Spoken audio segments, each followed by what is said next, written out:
Alright, and I should be live.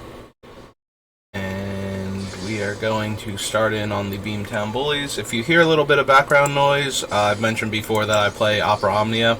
I'm currently farming the new event in the background.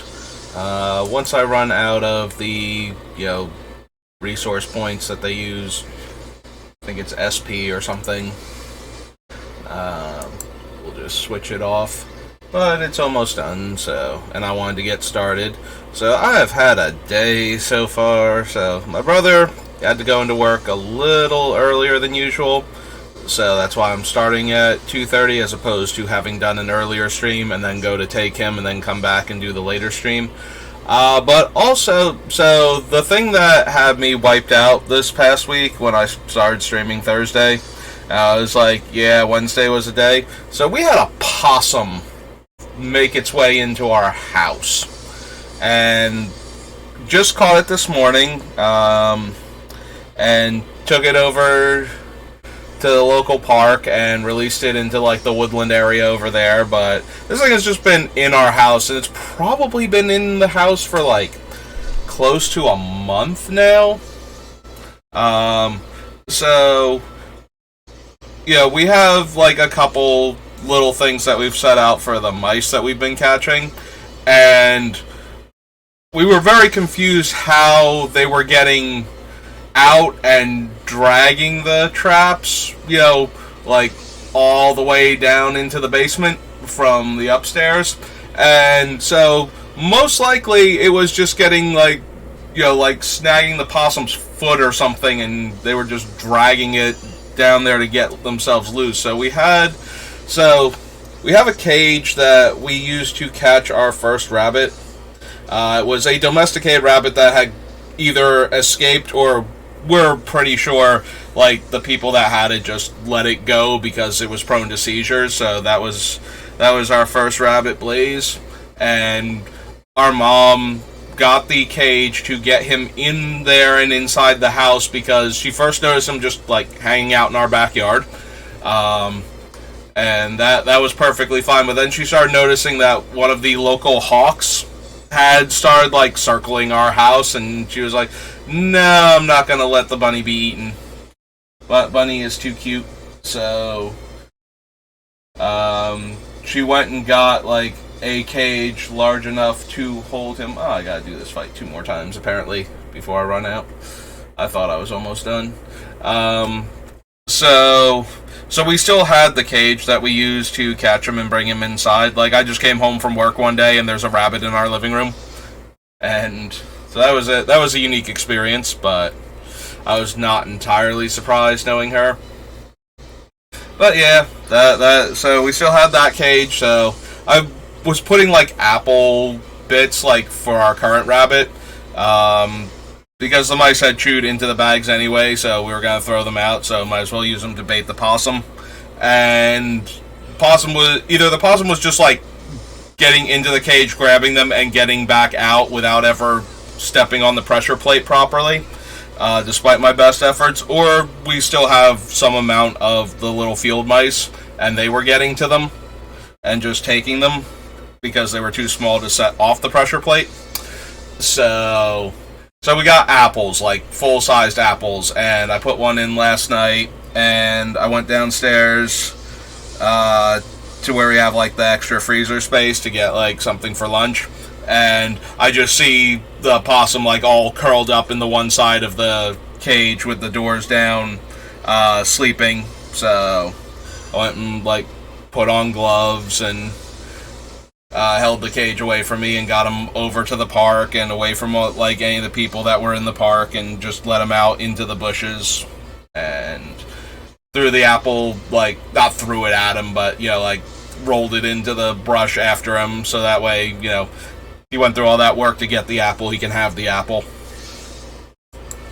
I do appreciate his commitment to playing dead at one point. Like he did not want to. He wasn't going to leave the cage. He was just going to play dead for me. After he had hissed at me and everything, because I picked up the cage and was carrying him around to get him out of the house. He just decided, okay, I'm going to fake my death now, and hope it fools this guy and I can get out of here.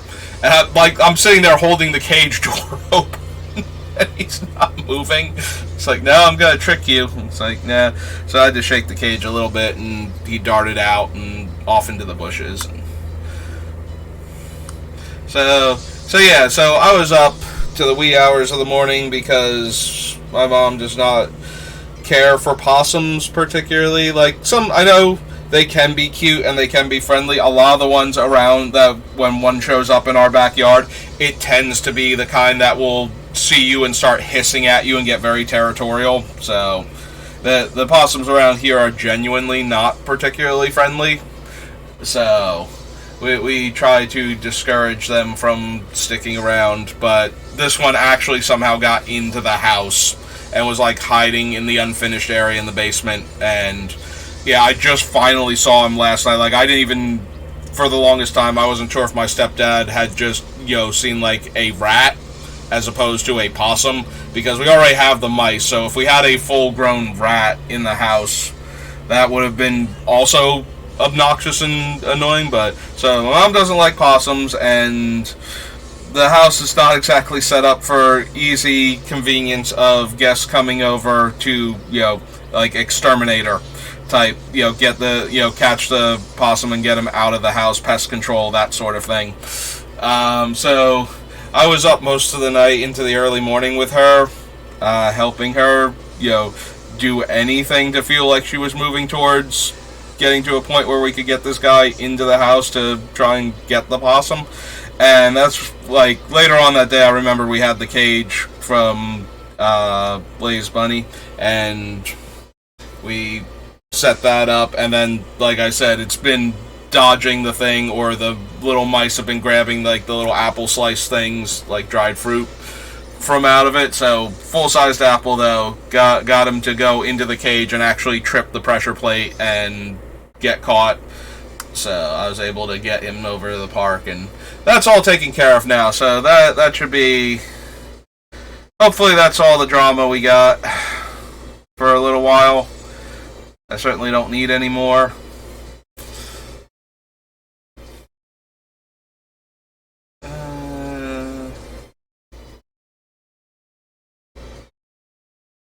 Yeah, so ball lightning falls in the same category as all of the other things we give it out. Are like, they control the trigger from ball lightning, we control the trigger from the Beamtown Bullies. Beamtown Bullies will resolve first in exile.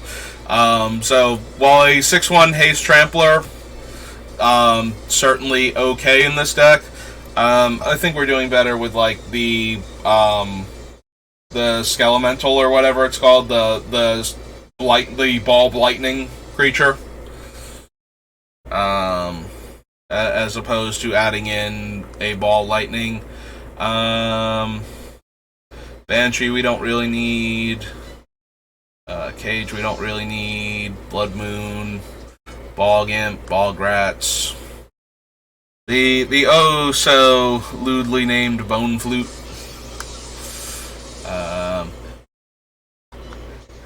Very, very, very fortunate this thing never became particularly powerful, or, we would have to deal with all of the innuendos, and we already have, deep analysis for that. And that one, I mean, it was a little bit of a staple in the standard that it was in, and it's always good when it comes back in, like, a limited format, so, like, master sets and whatnot. Book of Wrath is basically greed, but lets you pay 2 colorless rather than 1 black. Unfortunately, it also costs 2 additional mana to cast, so between those 2 factors, usually not worth it. The Brothers of Fire, Carnivorous Plant, Cave People.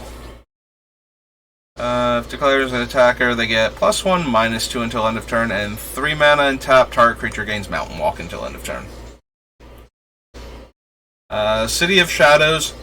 If it did not exile the creature that you sacrificed to it, we might consider this. City of Shadows is generally considered a terrible land, but it is a 0 mana sack outlet that you can then use on other turns to generate mana. So this thing just barely missed making it into my Nicol Bolas cast your opponent's spells and steal your opponent's stuff deck, like kill them with their own spells type deck. And it lost out to cards like Endless Sands, which is the cold storage that we saw the other day from Tempest. It's basically that as a land that taps to do its thing. So you spend the mana, you tap it, and it exiles a creature you control, and then later on you can sacrifice Endless Sands to bring back the creatures you exiled. But since we're only exiling our opponent's stolen things to stop us from having to give them back, Cold Golem can be sacrificed for 3 red mana by spending 3 mana. So he can only filter. Enchants an artifact and causes it to deal damage. During their upkeep, the controller can sacrifice the artifact. If they don't, deals the damage to them. Dark Heart of the Woods lets you sacrifice Forest for 3 life. I believe this is the first enemy color combination card printed in Magic. Like, all of the legends from Legends, all of the gold cards in there, are either 3 color or are 2 ally color combinations. So Dark Heart of the Woods is definitely, I believe, the first enemy color. Like, there's a goblin... There's 2 different goblins in this set that were gold cards. And they are black-red and black-red and red-green, respectively. So I think this was genuinely the very first instance of, we're just going to make an enemy color card because it fits flavorfully. It's the Dark Heart of the Woods, you know, where the woods are scary and creepy and, you know, a little bit monsterish as opposed to just natural and dangerous.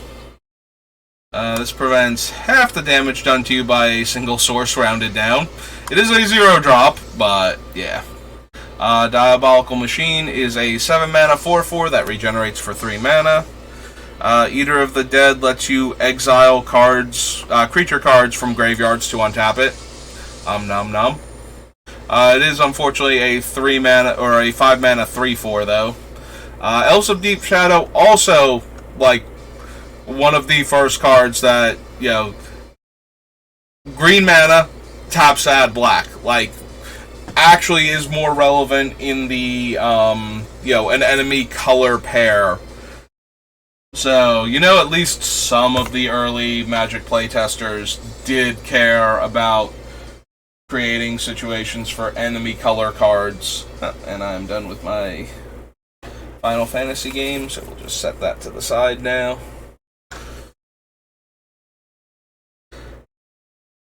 So yeah, this was like the earliest cards that gave you any reason to play an enemy color besides, you know, the inherent coverage that you got from enemy color pairs, where, you know, white can destroy artifacts and enchantments, and green was hating on artifacts, and, you know, blue could do anything. So they had a lot of overlap, but they, you know, their creature kill was all in white, basically. So if you wanted, like, you know, good removal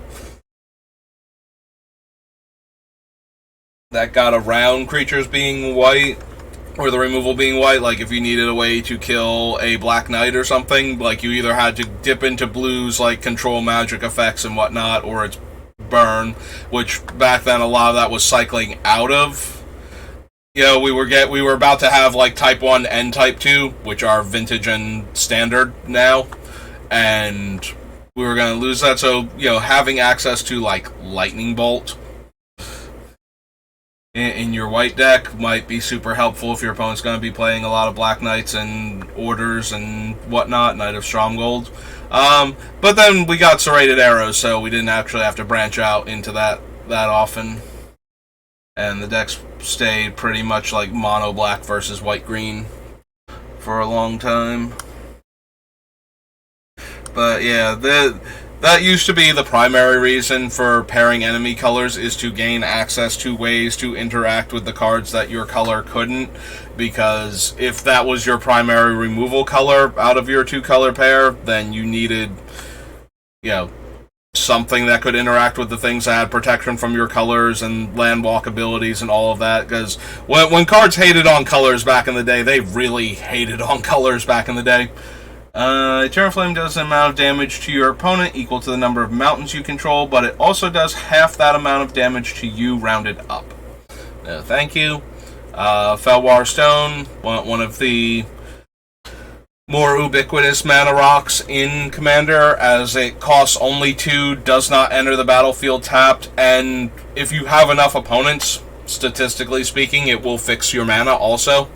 Also, it will allow you to generate the mana that you need if you are borrowing their stuff and are not getting and then can use mana as though it were mana of any color/type to do things with.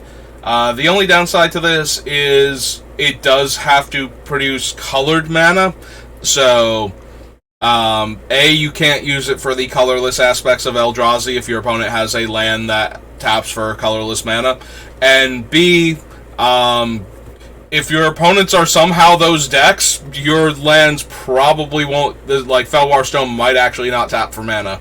You can, like, if you get down to heads up against that player, you might lose a mana rock functionally. Which is not a huge deal, but it is a thing. Fire Drake is a 1/2 flyer with very limited fire breathing. There is Fisher. So Fisher buries a land or creature. For 3 mana at instant, or 3 mana, for 5 mana at instant speed, 3 and 2 red. Which makes it one of the better, red, I don't kill creatures with damage, I just kill them type effects. It does not allow for regeneration, can also target a land, and can be done in instant speed. So if your mono red deck is looking for non-damage sources to get rid of creatures that are problematic, like that can't die to damage for whatever reason, but aren't protection from red specifically, or that have incredibly high toughness where you need to break out like the Blasphemous Act normally to kill it, this is your card. This is the card where you can spend 5 mana and kill that specific creature without having to care about its toughness and without having to care about damage prevention effects protecting it. Good old Fountain of Youth. Frankenstein's Monster, like just straight up hanging out in this set that in no way takes place in Europe in the 1900s. Is a very weird creature. So as additional cost, it's 2 black and X, and its base is a 0/1. So as an additional cost to cast it, you remove X creature cards in your graveyard from the game. For each creature card removed, you choose one of 3 different power and toughness counters, so they have the basic 1/1s, but it can also get +2/+0 or +0/+2 from the counters. It's an extremely weird creature. Doesn't see any real play. Most notable, besides its weirdness, for being Frankenstein's Monster.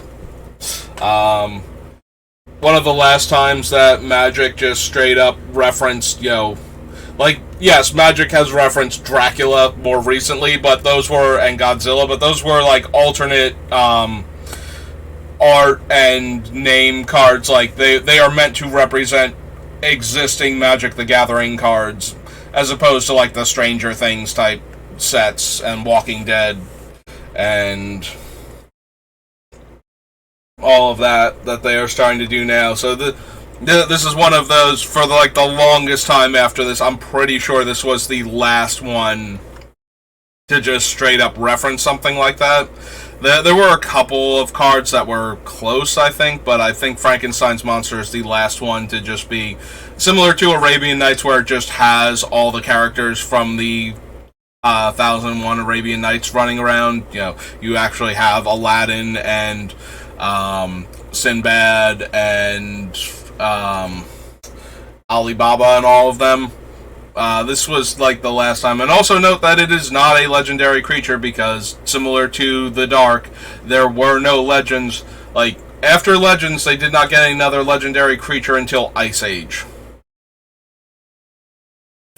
Gaia's Touch.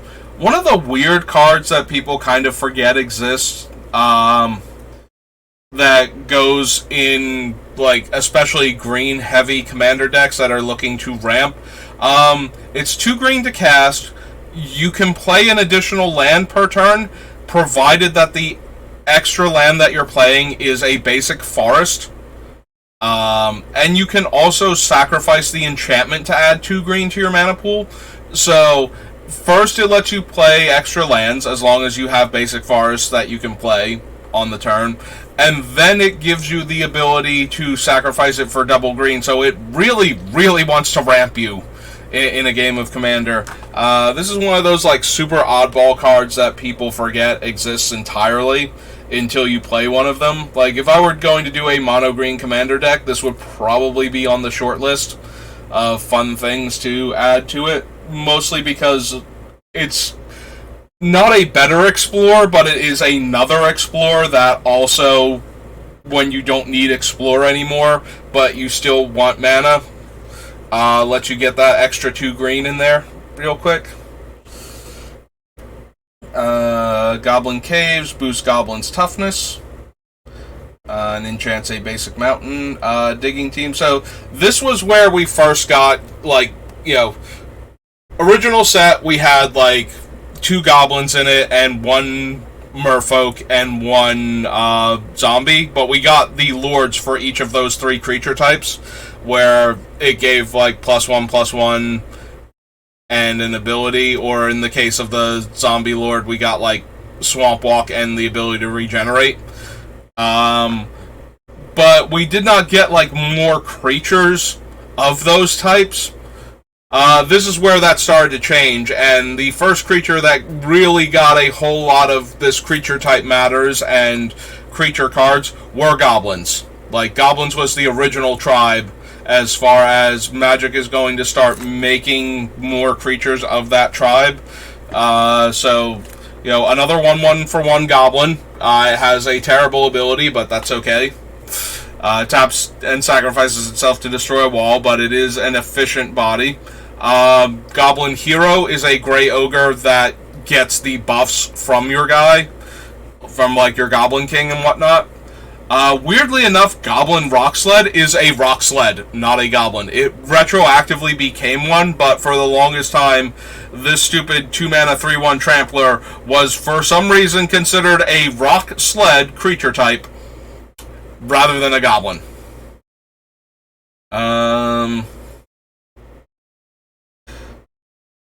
And it is also terrible if your opponent is not also running mountains. It is a 2-mana 3/1 that doesn't get to attack if it attacked on the previous turn against an opponent with no mountains, because they have to walk all the way back up and slide back down at them again.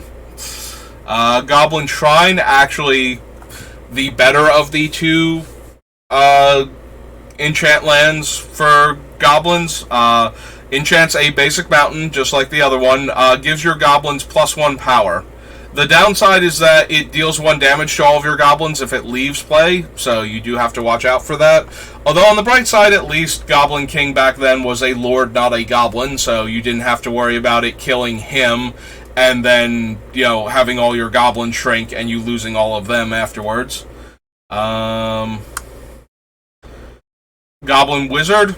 4-mana 1/1 that lets you play a goblin from your hand for free by tapping him. Like, just tap to put a goblin from your hand directly into play. Excruciatingly low power back then, since he is the most expensive goblin we had at the time, and would be the most expensive goblin for a while. Also lets you pay a red to give a goblin protection from white until end of turn. Excuse me. So, again, Goblin Tribal. Here's another goblin that makes all of your goblins better and lets you cast an extra goblin spell. Also useful for getting the red-black and red-green goblins into play without, you know, having to draw your dual lands and whatnot. And an actual 1/1 goblin with upside, but real upside as opposed to the one that kills walls. So though it was back in the day, some people did run walls just because. So you could in fact kill their wall with Goblin Digging Team, so it's not like that was unrealistic. But yeah, an actual offensive threat. Comes with Mountain Walk already, so attacks very comfortably into other red decks as an evasive threat. You cannot play it in the deck that runs dwarves, though. How dare you try and put goblins and dwarves in the same deck? Neither of them is having any of that, and the goblins of the Flarg will immediately explode rather than work with a dwarf.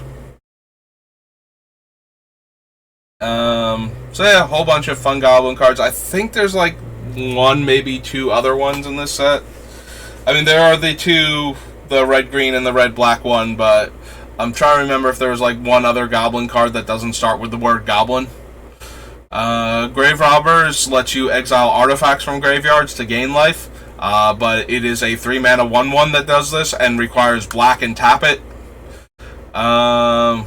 Hidden Path gives all green creatures Forest Walk. Do note that this is all green creatures, not just yours. So, and it costs quad green to cast, just to make absolutely sure that you don't run a lot of non-basics to give your green creatures Forest Walk and, ignore the downside.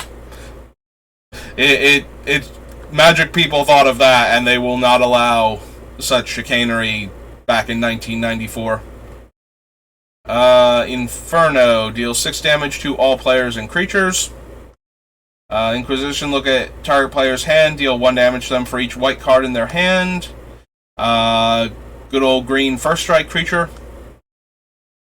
Living Armor lets you sacrifice it to put a singular +0/+X counter on target creature, where X is that creature's casting cost. Lurker can't be the target of spells or abilities unless it was declared as an attacker or blocker, so it has hexproof until it attacks or blocks in any given turn. Mana Clash is a coin flipping card. So, when you and target opponent each flip a coin, Mana Clash deals 1 damage to any player whose coin comes up tails. Repeat this process until both players come up heads at the same time. So Mana Clash was one of those cards that you cast it when you were going to die and hope that you kept flipping heads, your opponent kept flipping tails until they were dead.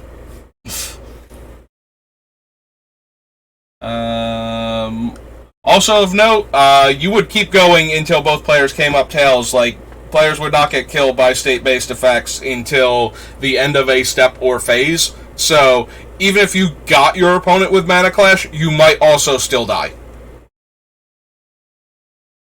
Marsh Gas gives creatures -2 power until end of turn.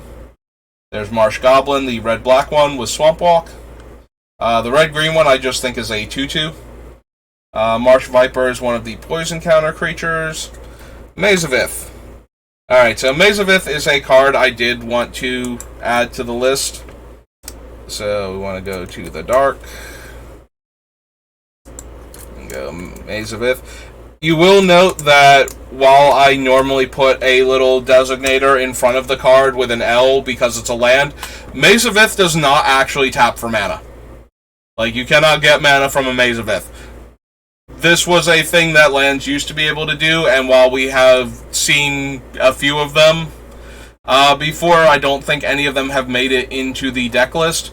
So the reason why Maze of Ith is not a land is because it does not produce mana. Like, we do not count it as a land for the purposes of figuring out our land ratio. So the deck, normally when I do it, will have the commander plus 59 other spells and about 40 lands. And we will not count Maze of Ith as a land for that reason. Like, we don't want to draw it when we need mana and not be able to play our spells. It is functionally a spell that we can play for free in place of our land drop. And its purpose is to stop creatures from murdering our face. Including the things that we're giving out, in case we need to give, like I said, if we want to give them out pre-combat to stop our opponents from attacking us, with the, like, if we give them out pre-combat and they don't die to the effect, and then they get to attack us for whatever, like, either because all of our other opponents are dead or because something happened to one of our opponents before combat, and now all of a sudden the creature is free to attack us where we thought it was going to finish off the other player. So Maze of Ith works for that sort of thing. It's also just a genuinely fine addition. Like, it stops an attacker that doesn't have, like, boots or greaves on it. Merc Dwellers gets +2/+0 if it's attacked and not blocked. This is the creature that has no creature type. So the creature type is the Nameless race, and because of that, it is creature type creature. No further, like, it is a creature card. It has no subtypes because they don't know what its species is. If it had a name, we would know what it was, and they would be creature type that. As they enters the battlefield, pay any amount of life. The amount you pay can't be more than the total number of white non-token permanents your opponents control plus the total number of white cards in their graveyard. Has power and toughness equal to the life paid as it entered the battlefield. So yeah, absolutely useless for what we're doing. Minion of the Waste wasn't anything, and it was way better than this. Necropolis is a wall that exile creatures in your graveyard, and it gets X +0/+1 counters, where X is to remove things casting cost. Nile Sylvan, if you are looking for a Devotion to Green card and you already have like the one Hydra that has like 7 or 8 green mana symbols in its casting cost, and you want even more Devotion to Green, I offer you this Nile Sylvan, which I believe is a fairy. Its creature type is Nile Sylvan here. I think it's a it's an oof. So yeah, 3 green to cast for a 2/2 and has 4 green in tap to regenerate target creature. Exactly what you were looking for when you came here to find Devotion to Green cards. There's an Orc General. He will allow you to sacrifice goblins also, but he is all in on being an Orc and hanging out with other Orcs. People of the Woods is a 1/star. The star is represented by the number of forests you control. Ragman is 3 black and tap. Look at opponent's hand. If opponent has any creature cards in their hand, they discard one of them at random. This ability can only be used during its controller's turn. So yeah, Ragman is one of those like boogeyman type creatures. I wonder what his creature type actually is now. If he's like, oh, he is considered human, huh? Neat. Reflecting Mirror. So this is an onboard trick, but it's still one of those cards that amuses me. So when an opponent casts a spell that targets you, target spell. So you pay X, where X is twice the casting cost, and you change the target of the spell to a player of your choice instead. So great for deflecting curses, but it is an onboard trick, and it does require twice as much mana as the spell is deflecting costs. So never really did anything, but it is a fun and silly card from back in the day. This is one of those cards that tried to simulate equipment early on. So 3 tap, target attacking creature gets +2/+0 until end of turn. Any creature damaged by the creature that you targeted may not regenerate this turn. If such a creature is placed in the graveyard, remove it from the game. If the target creature you target with this sword leaves play before the end of turn, then you have to bury the rune sword.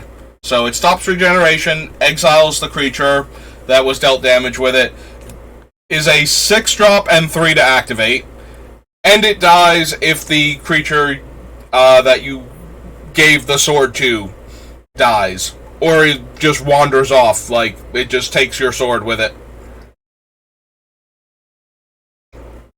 Yeah, equipment's come a long way, mostly by becoming its own card type and then, being good, as opposed to things like that. Safe Haven is similar to the land I was describing before, and Cold Storage. It is another one of those lands that does not have an ability.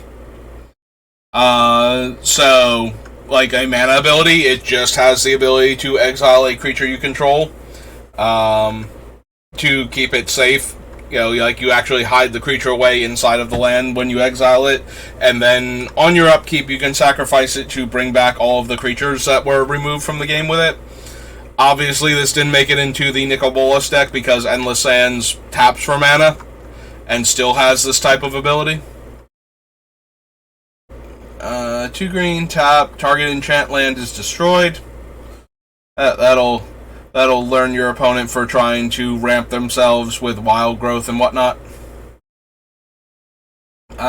Scarecrow. So Scarecrow, despite its huge mana requirements, if you combine this with the Carpet of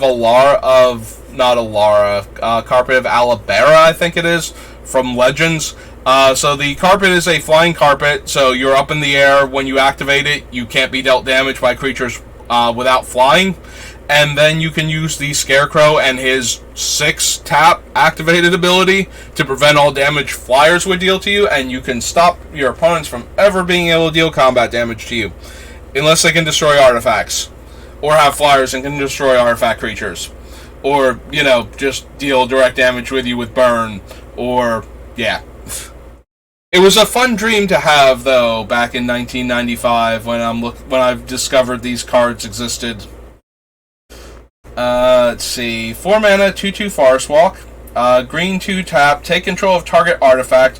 Opponent may counter this activation by paying 2, and you lose control of the artifact if the bandits leave play. Also of note, or the game ends. Like, Wizards was worried because there were anti-cards back in the day that you might not realize you don't get to just keep your opponent's artifact for forever if they can't kill Scarward bandits before the game ends. So, just to make absolutely sure you were aware of this, you do have to give it back if the game ends.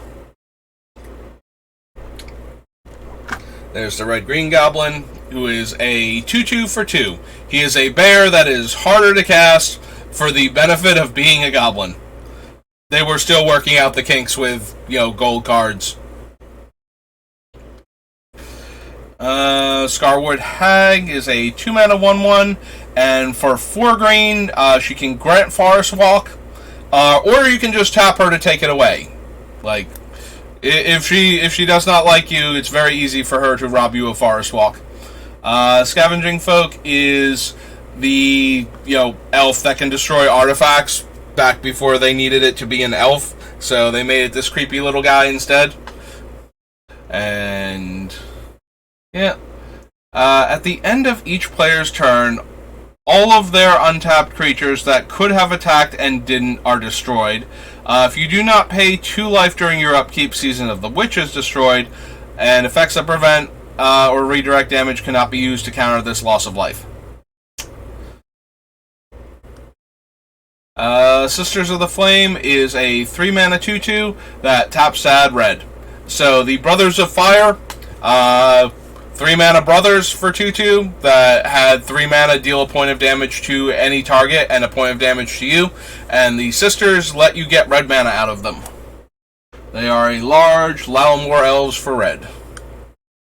Skull of Orm was actually one of my favorite cards from way back in the day. This is a card that still holds a special place in my heart. So one of my early decks, the one with the Necropotence and everything in it, had a ton of little flying creatures, mostly at the 2 mana mark. So things like the Bog Imp that was earlier in this set, Mesa Pegasus, that sort of thing, and ran Holy and Unholy Strengths and a couple of the other auras.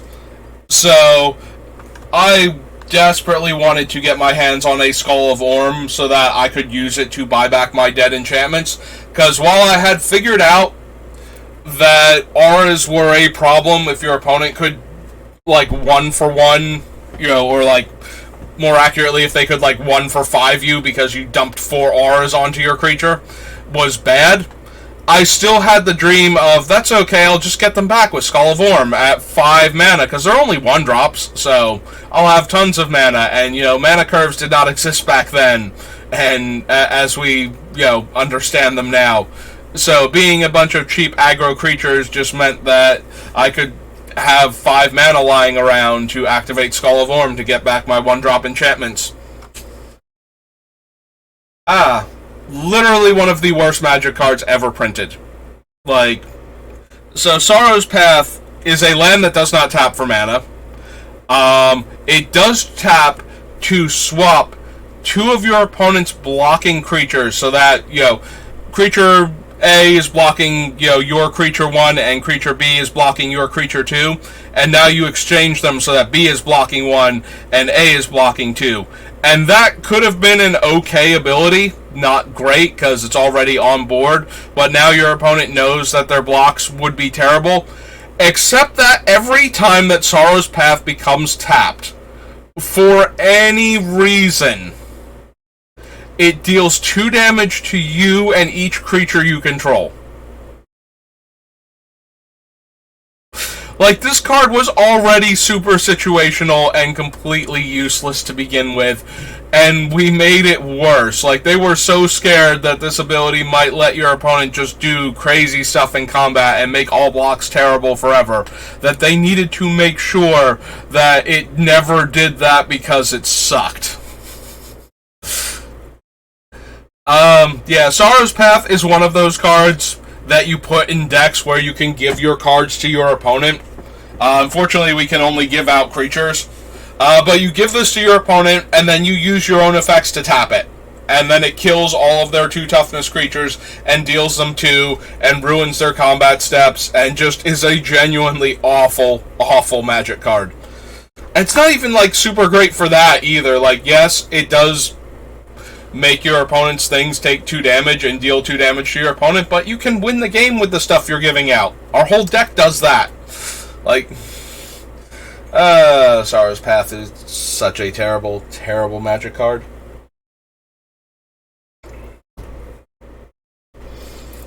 Let's see. Spitting Slug is a 3 mana 2/4. You can spend 2 mana to give it first strike until end of turn. If you don't activate this ability, all blocking or blocked creatures that get into combat with Spitting Slug gain first strike until end of turn. So it is a 3 mana 2/4, which is actually kind of decent stats for Magic creatures back in the day. But yeah, it has a drawback that you can offset and turn into a positive by spending mana, or you can just rely super heavily on the 4 defense to keep it alive. Yeah. Here's one of the worst mana rocks ever, because it doesn't even get you up on mana. It's just 3 to play an artifact that lets you filter mana, and it costs you a life and tapping the artifact. Yeah, this was where we were starting to get, like, Alpha Beta Unlimited, Arabian Nights, Antiquities, and Legends. Like, there were a lot of terrible cards in all of those sets, but the Dark was the first set where it felt like more of the cards were terrible and less of them were amazing. Like, the Dark and then Fallen Empires is where we started trying to bring the power level down in Magic. For the most part, like, obviously each of these sets has cards that were incredibly powerful, especially at the time. Like, we already saw Ball Lightning, and Ball Lightning was a staple in Standard for mono-red aggro decks for, like, forever, until we finally got better cards, and we moved away from, where a 3 mana, 6 power trampling creature that would die the turn that you cast it was good enough as a threat. Stone Calendar is one of the few cards from the Dark that I still, similarly to Skull of Orm, it is way too high a casting cost to be good enough for what it does, but just the idea that your spells are 1 less to cast just always kind of makes me smile a little. Fallen is deals 1 damage on the upkeep to players that is previously damaged. The Fallen does need to be in play to trigger, though, so that won't help us much. Tormod's Crypt, the original graveyard hater, to stop your opponent's cool graveyard strategies from ever doing anything. Oh, hang on 1 second. My phone's ringing. I'll be right back.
Alright, I'm back. Nobody important on the phone. Tracker. This is the one that lets you fight, right? Tracker does an amount of damage equal to its power to target creature. Target creature does an amount of damage equal to its power to tracker. Yep. The original, like, close enough to fight card effect was all the way back in the dark, and then it took, like, years for them to go back and go, you know what, this was probably an okay effect for, like, green as creature removal. We should have given them more of that. Good old Uncle Istvan can't be dealt damage by creatures, and is a 4-mana 1/3. Venom, just in case, you know, if you want to turn a creature into Thicket Basilisk and give it lore and regeneration, like, you know, if the thought of a 3-for-1 isn't good enough for you to give your opponent and you want to go for the full 4-for-1, you can also enchant it with Venom. Or you can put Venom on your creature that naturally has lore, you know, like that elf from... And yes, I was still kind of thinking about doing that, despite the fact that I knew the deck was bad by the time I got Alliances. And wait, did Alliances came out before or after Chronicles now? I'm trying to remember. I genuinely forget now if Chronicles came out after Alliances, because yeah, I definitely put the Wretched into the deck that had the lore and the regeneration on it, so I might have tried to get the Venom in there to put on the Elvish Bard, because it already had a lore on it. Wandavith, I cannot remember what this silly thing does. I don't think it's good. 3-tap, target player reveals a card at random from their hand. If it's a land card, that player discards it unless they pay 1 life. If it isn't a land card, that player discards it unless they pay life equal to its mana value. Activate only during your turn. Yep, knew it was not good, but could not remember, like, why it wasn't good. Warbarge gives Island Walk, which is hilarious because there is a merfolk in this set that is an assassin. That's true, we did get our first, like, new merfolk in this set too. I don't think we got any zombies, like anything with the actual creature type zombie. I think Frankenstein's monster retroactively is one, but it was creature type monster here. But yeah, that's right, we did get our second merfolk ever in the set, and it has the ability to tap and kill island walkers. And so if you combined it with the Warbarge from the same set, you could make them, you could give it Island Walk and stab it to death, in much the same way you can use the Predator flagship to give a creature flying and then kill a creature with flying. Whippoorwill, hilarious because it is a bird that does not have flying. Like, this poor little bird.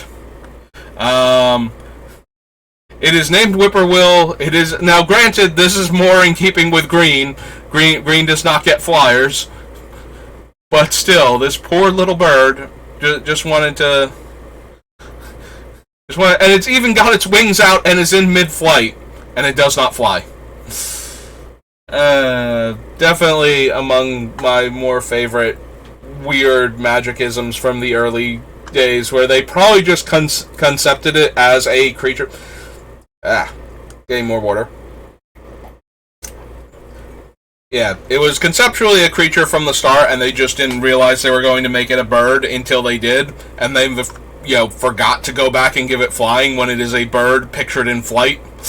But yeah, it prevents regeneration.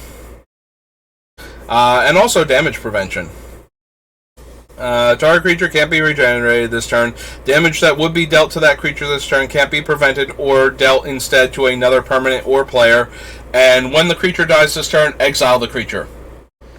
So, the Whippoorwill is here to make sure something dies. It is a bird of ill omen, and the ill omen is that it's a bird that can fly but doesn't fly. So obviously it can only hover like 1 foot off of the ground, and that's not good enough to get it around, you know, any creature without flying or reach. Or without flying or reach, rather. Lets you tap X target creatures. You know, perfectly normal black ability to just tap down your opponent's creatures real quick. Worms of the Earth won't let players play land. No new land can be brought into play. During any player's upkeep, any player may destroy Worms of the Earth by sacrificing 2 lands or having it deal 5 damage to them. And Wormwood Treefolk, the last card in the... We're going to have a green creature that has black mana symbols in its activated ability. So it can gain Forest Walk by paying 2 green and you taking 2 damage. It can also, for double black, gain Swamp Walk and deal you 2 damage. Ah, cool, it erased all of my stuff, so we have to add it again. So, not white. And not blue, even though we typed a W. So that was the dark. So now we are going to the various Theroses.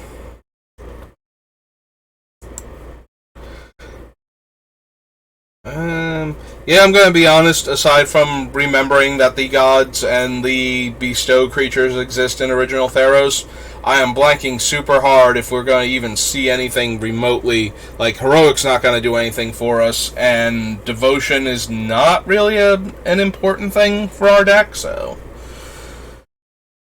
Enters the battlefield, you get Harpies based on your devotion to black. Beginning of your upkeep, sacrifice a creature. That has blue in the activation. 3/2 Death Touch, Heroic, it kills stuff. Heroic, it gets... Oh no, it makes 1/1s, not gets counters. Another thing we can give away to our opponents, but does not seem particularly useful. 3 damage to each creature, and creatures that would die are exiled. 4/5 Heroic, up to 3 target lands become 2/2s. Nope. 2/1 Flying First Strike, 6/6 Reach, Monstrous, destroy target creature with flying and opponent controls. Heroic, target creature and opponent controls can't block. Destroys an artifact or enchantment, scry 2. 3 mana to regenerate a 1/1. Death Touch and bestows +1/+1 and Death Touch. Enters the battlefield, each player loses a life. We have way better things than that going on. +2/+0 regenerated and you lose 2 life. Flash and bestow. 4/3 Minotaur. 5 damage as you choose among any number of target creatures and or players for 8 mana. Bow of Nylea. Attacking creatures you control have Death Touch. 2 mana tap, put a 1/1 counter on target creature, or deal 2 damage to a flyer, or gain 3 life, or put up to 4 target cards from your graveyard on the bottom of your library in any order. I had to reread all of those. I do run this in Tasigur as a way to get cards I don't want to bring back from my graveyard into my deck, while also having access to the other abilities which are also relevant. And I think Bow is also in Volrath, like Bug Color Volrath, Sultai Volrath, because of the ability to give out +1/+1 counters. Putting a counter on the creature means that I can copy it with Volrath's ability. And I have a lot of counters matters things going on in that deck, so... Burnished Heart lets us get 2 land. Lampad is a 2/2 with Intimidate. 3/3 with Heroic gets a counter. Oh, gets 3 counters. 10/10, but starts off with Defender and Indestructible, and the player we give it to would have to pay 10 to make it a 20/20 that they can attack with. So, probably not worth it. Top 5 cards get a creature or enchantment. Gives +1/+0 and First Strike to up to 2 creatures. Gives +1/+1 and lifelink to up to 2 creatures. Destroy target black creature. Attacks each turn if able, and spend 3 mana to regenerate it. Prevent all combat damage that will be dealt to players this turn. Destroy an artifact or enchantment, deal 2 damage to the controller. Disciple enters the battlefield, target player reveals a number of cards from their hand equal to your devotion to black, and you choose one for them to discard. Dragon Mantle, enchanted creature, you draw a card and then has fire breathing. 4 mana, 4/5 monstrous. Each player sacrifices 3 lands. Discard a creature card. The emissary or the creature it's enchanting gets +2/+2. Fade exiles an artifact or enchantment. Deals damage equal to your devotion to red to an opponent. 3 mana, 2/3. Flash Aura gives +2/+2. Fire Drinker Satyr is a Jackal Pup with fire breathing. Well, I guess if we have the other ones, we might as well consider adding him too. So Theros. This is Fire Drinker Satyr. Flamecast Wheel is a bad creature removal spell. Also can only target creatures. I was going to say can hit players too, I think, but nope, can't even do that. So it's 6 mana, deal 3 damage to a creature. Adept is a 2/3. Whenever you scry, gets +2/+0 in first strike. Gives flying and haste. Whenever a creature dies, tap Fleshmad Steed. Good old Gary of Asphodel. Asphodel. 06 Defender. Gives my creatures haste and red 2 and tap, sack a land, put a 3/3 Golem into play. Hero's Downfall. Hero's Downfall usually makes the short list of black removal. Instant speed, kills a creature or a planeswalker. Both things that frequently need to die before they can get too much of an advantage. We might not need it because of the other things that we have. So we'll add it to the list, but we'll figure out which ones we actually want to run. Hunt the Hunter is the anti-green card in the set, like similarly to the black card that kills black creatures. This is the green one that lets your green creature get +2/+2 and fight an opponent's green creature. Ithonia, A is legendary, and B, we don't have, it's not going to help us that it kills non-Gorgons, especially if we were to give her out, which we can't even do. Trample and Monstrous, Flying and Lifelink. Tap to add green to your mana pool equal to your devotion. There's the non-legendary thing, but it's still, to destroy one non-Gorgon creature.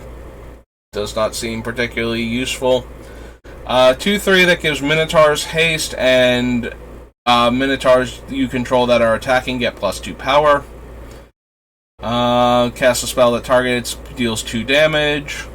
-4/-4. Bestow and Reach. Good old Lightning Strike. Must be blocked this turn if able, and when it dies, target creature opponent controls gets -3, -3. Deals 2 damage and scries. Returns up to 2 target creature cards to your hand. Enchanted creature has trample and haste. 2/2 haste and enters the battlefield, gets +2 power. Can't be countered, has haste and pro blue, and enters the battlefield with X counters. Gives intimidate and haste based on your devotion to black.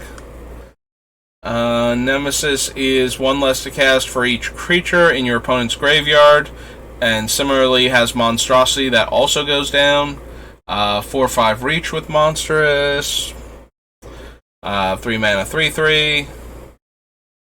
Night Howler is power and toughness equal to the number of creatures in all graveyards. There's Nylea. Gains 2 life for each green pip you have. Oh no, it's only 1 life. I could have sworn this thing gained you 2 life. There must have been another one in one of the other Theros sets that had different stats and gained you 2 life for your devotion to green. Emissary is a 3/3 with trample that gives trample. Enters the battlefield, draw a card. Enchanted land is every basic land type. Opaline Unicorn, taps for mana of any color. The Ordeals, probably not running any of them. Makes an opponent discard 2 cards. Sacrifice it, search your library for up to 2 basic lands, and put them onto the battlefield tapped. And the red one deals 3 damage to target creature or player. Yeah, did not think so. Peak Eruption destroys a mountain and deals 3 damage to that land's controller, so that is the red hating red card. Pharika's Cure deals 2 damage to target creature and you gain 2 life. Her Mender enters the battlefield, may return a creature or enchantment from graveyard to hand. I don't think we have any enchantments that we really want to bring back. Let me just do a quick enchant search. Break Through the Line was the one that makes small creatures unblockable.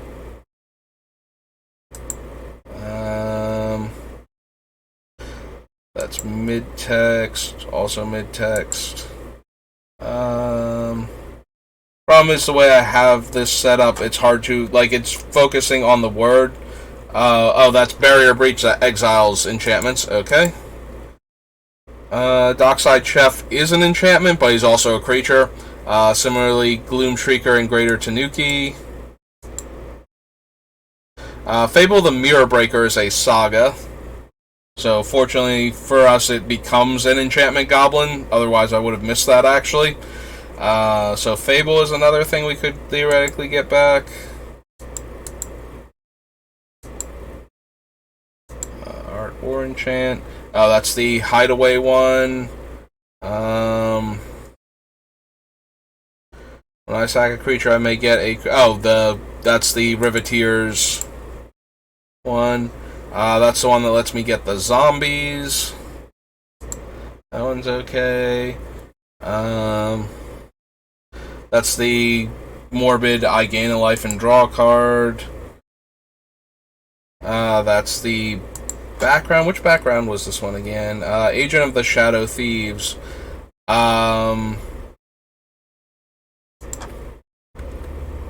Background, my commander has...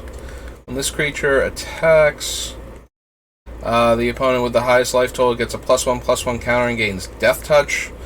Oh, right, and indestructible until end of turn. That's it. I know this was back at the beginning when I needed more cards, but wow, does that feel like I don't even know how that got on the list. Bitter Feud. Oh, right. Choose 2 players and they take double damage. Curse of Bounty. Green Slime counters the activated abilities. Survival of the Fittest.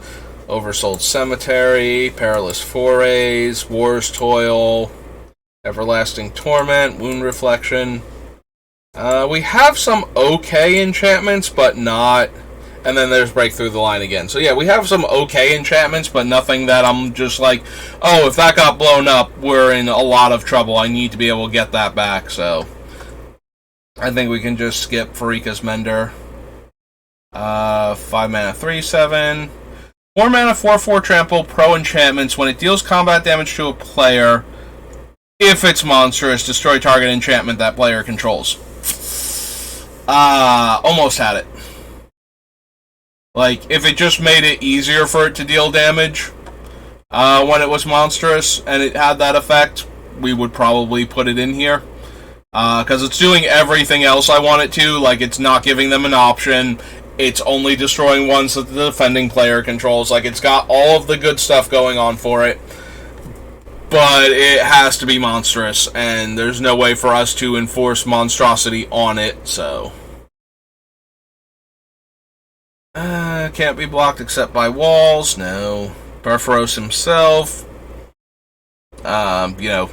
Decent, but not amazing. In our deck, like, just... we're not putting the stuff into play under our control, so we're not dealing the 2 damage that often, and fire breathing to our creatures is, like, okay. Emissary is 3/3, can't be... has Intimidate, and then grants Intimidate. Pyxis of Pandemonium is the terrible card that I jokingly suggested people should be running during the Pro Tour that was like Theros block constructed, and everybody was running Courser of Kufrix. So you always knew the top card of your deck and your opponent's deck, like almost every deck. Like Bat was the only thing getting played, really. There was like a couple of black and red decks, but they were not doing too well whenever we checked in on them. So I joke that Pixis of Pandemonium should be in those decks because everybody knew what the top card of both players' decks were. So you could just always know when to activate Pixis. And then, like, a year and a half later, 2 years later, whatever it was, Lantern Control becomes a thing, and I'm just like, I was kidding. Not entirely, like, it seemed like it would be a good strategy, but, you know, I wasn't expecting it to actually be a fully functional deck that you could run and would do the things, and yet, there we go. Rage of Perforos deals 4 damage to target creature. It can't be regenerated. Scry 1. Rage Blood Shaman. Trample gives other Minotaurs +1/+1 in Trample. Read the Bones is Scry 2, draw 2, lose 2.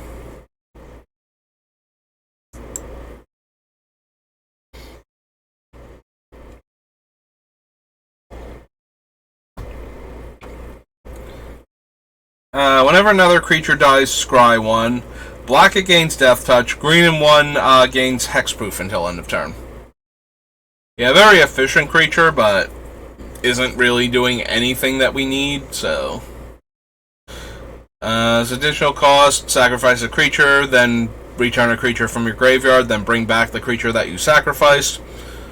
Enters the battlefield, target player puts the top 4 cards of their deck into their graveyard. Has blue to activate. Reverent Hunter enters the battlefield, put a number of +1 counters on it equal to your devotion to green. Red, sacrifice him, add 3 red. 4 mana, target creature must be blocked this turn.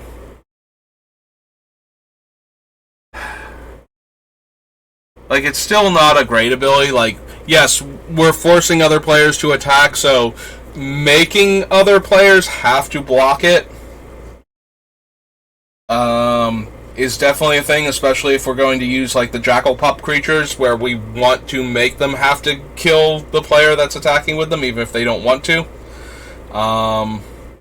Notably, we can only force 1 blocker per activation.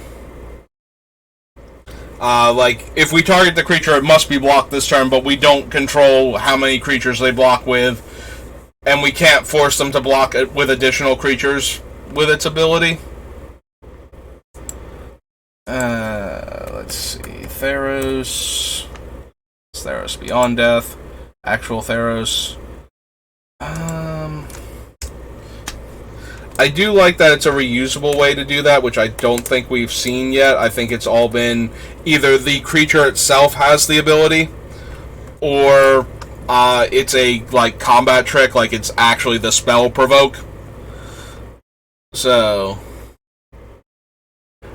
and as long as they have a singular available blocking creature, they do still have to block with that one. Like, it's not like we're targeting one creature and they can just be like, well, I have an effect that lets me tap it, so I'm going to tap that creature. They would have to have one that lets them tap all of their creatures and then be okay with that. Like, you know, assuming that other players aren't just going to go, oh, well, now you're vulnerable and we do kind of need to take you out. So that's a 2/1 Trampler. That's +2/+2 until end of turn and untap the creature. It's an aura that enters the battlefield. We draw a card and it gives +1 power.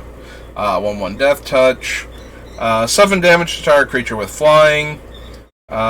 Kills a creature and its controller loses 2 life. Deals 1 damage to target creature or player. Scry 1. 2/2 and first strike with Bestow. Heroic gets 2 counters. 5/4. Monstrous 8. And when it becomes monstrous, creatures without flying your opponent's control can't block this turn. Flying, haste, protection from white. Becomes monstrous, deals damage to each opponent equal to the number of cards in that player's hand. It's okay, but not amazing, and also we can't really, like, opponents won't necessarily be able to take advantage of it, so... Alright, I think we had the temples, right? So we want to add Temple of Abandon here. Yeah. So land, Temple of Abandon, Temple of Mystery, Silence, Triumph, Thoughtseize reprint. Time defeat is a fight effect. Gives humans you control red tap, deal 1 damage to target creature or player. Titan Strength, Tormented Hero. Heroic, opponent loses 1 life. Each opponent loses 1 life, you gain that much life. 1/2 Double Strike. Timoret the Murder King. Easily one of my favorite names for a Magic the Gathering card. Timoret the Murder King. Like, that is a title and a half. There is no mincing words. Like, this guy is either full-blown homicidal at all points in time, or the name is ridiculously ironic. Like, this guy is just... If this guy is not trying to kill you as soon as he sees you, I feel like he has got a misnomer if your title is the Murder King. Like... Red and 1, sacrifice another creature. He deals 2 damage to target player. And black and 1, sacrifice a creature. Return Timoret from your graveyard to your hand. So he is an okay sack outlet, but not amazing. Underworld Cerberus has that problem where it won't let us target the things in our graveyard. Like, I would be perfectly fine running it if it wouldn't let, our opponents target things in our graveyard. But... also, the idea that when it dies, you exile it and each player returns all creature cards from their graveyard to their hand is probably not great. Like, I would consider it if we had if it was only stopping our opponents from targeting our stuff, so that way we could eat their graveyards out from underneath them, and then and our stuff would be protected in the meantime, but... gives -1/-1, and its activated abilities can't be activated. Tap to untap a land. Giant Fox. Until end of turn, 2 target creatures each gain whenever this creature deals combat damage to a player. Draw a card. The Whip. Whip is really good when you have a lot of large creatures that you want to bring back. Get their comes into play ability 1 more time, and then they get exiled when they die. But other than that, not really helping what our deck is doing, so... 5 mana, 5/3 that blows up an artifact. There's Xenagos, and we are done with original Theros. Alright, I feel like we're making okay time, in that we've done 3 sets so far, and it's only been like an hour and change. Yeah, definitely not making it through every single set by the end of the month. But we're doing okay, I suppose, despite all of that. Enters the battlefield, mill 2 cards, and then you may return a permanent card from your graveyard to your hand. Okay, but not amazing. Target opponent reveals their hand, choose a non-land or a card in their graveyard to exile, and you lose 1 life. Reveal the top 6 cards of your library. An opponent exiles a non-land card from among them. Then you put the rest into your hand. That opponent may cast the exile card without paying its mana cost.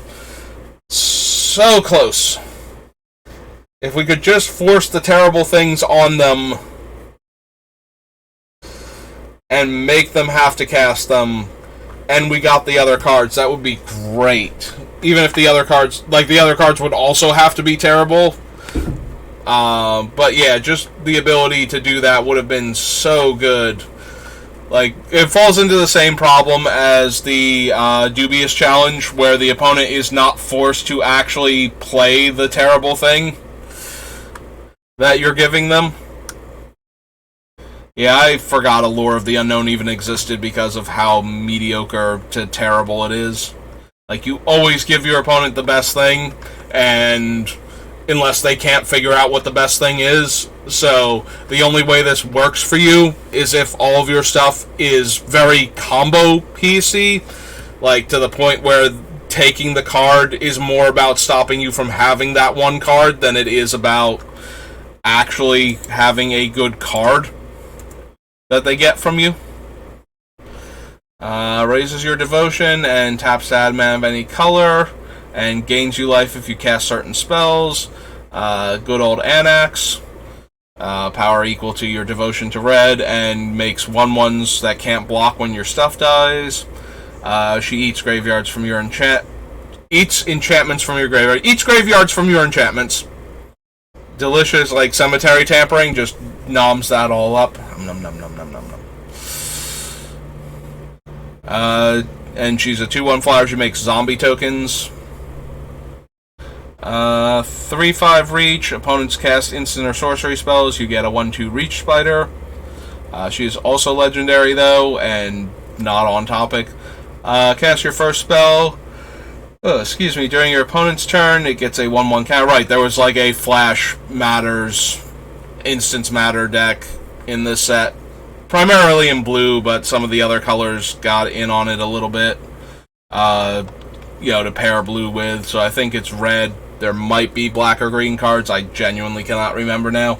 Enters the battlefield. Target opponent discards 2 cards. Enchanted creature has lifelink. Enters the battlefield. Enchanted creature gains first strike and gives +2/+0, and it has flash.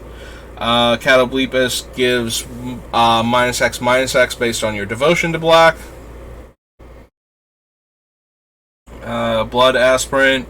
Whenever you sacrifice a permanent, gets a counter. Sacrifice a creature or enchantment, deals 1 damage to target creature. That creature can't block this turn.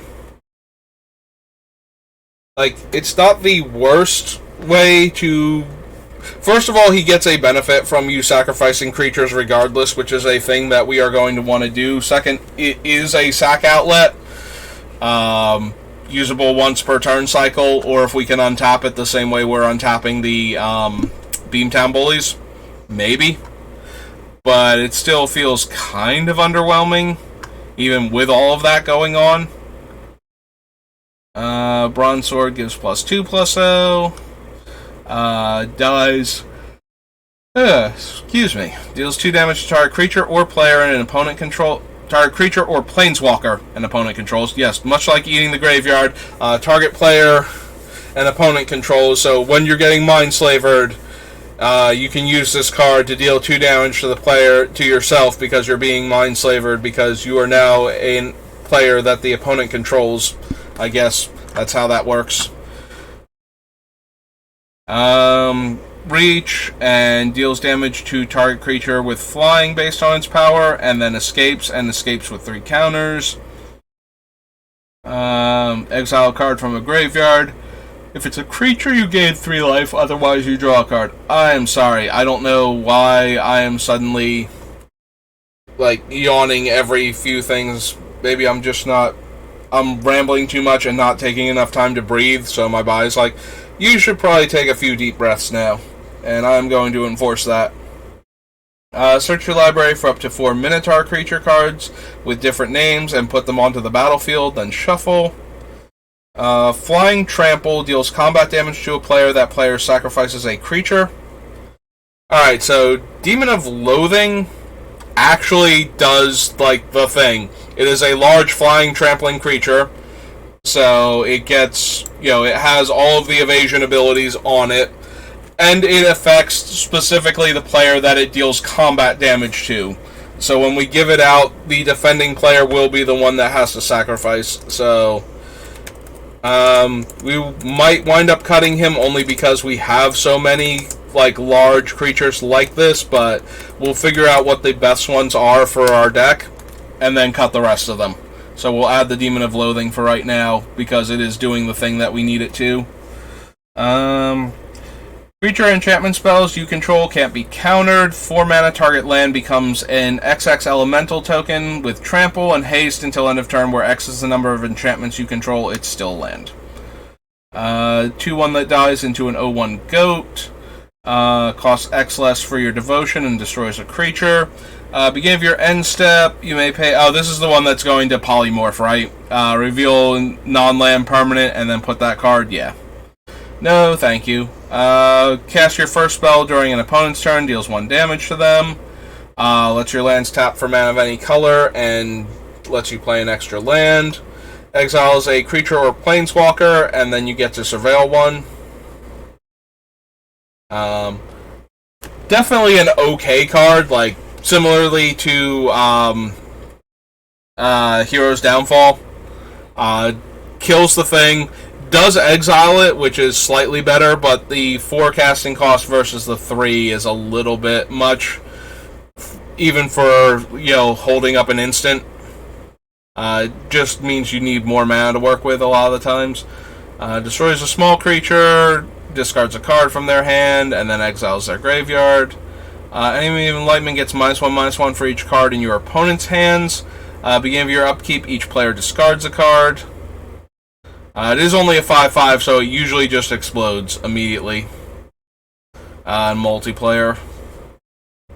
Also, it will never be around on the upkeep if we give it to an opponent, even if we want to discard the cards and want the rest of the players to do so also. So, Entrancing Leer, one of the best answers to one of the most obnoxious limited cards ever, because the Sphinx Windreader, I think it is? No, that's not its name. It's the blue-white one that when you draw cards, it gets extra power, and when it deals combat damage to a player, you draw cards, and has like lifelink or something. It's like, and you can discard cards to give it hexproof and tap it. Like, easily one of the dumbest limited cards to ever have to deal with. And it was only a rare too, so this card was so dumb it was actually correct to pivot in pack 3 for a double white, double blue card a lot of the time. This is one of the few ways to actually stop it, though.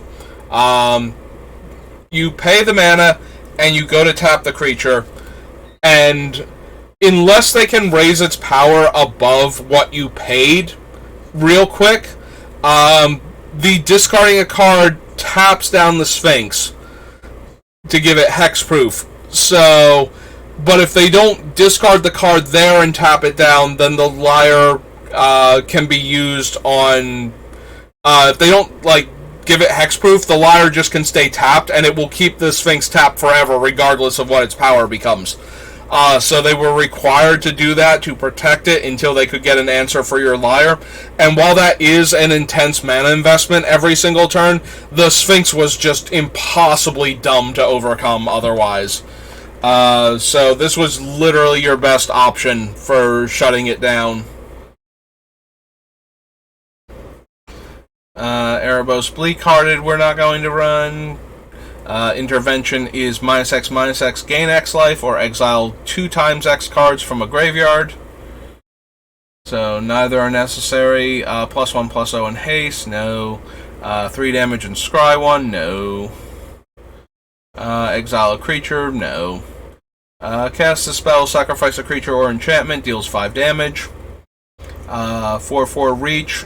2 or more creatures your opponents control attack. Flummox Cyclops can't block this combat. The fruit deals 2 damage and has escape. You draw 2 cards, lose 2 life, and mill 2 cards. This is the one, if you have a big enough creature, you get a spell that you can cast until your next time this thing exiles a card. But of course, we don't want to cast spells that way. The Party Girl.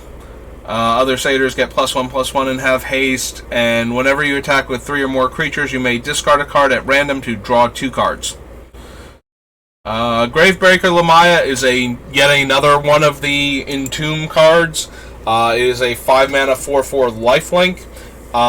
It does make spells you cast from the graveyard cost 1 less, but I don't think we have enough cards like that.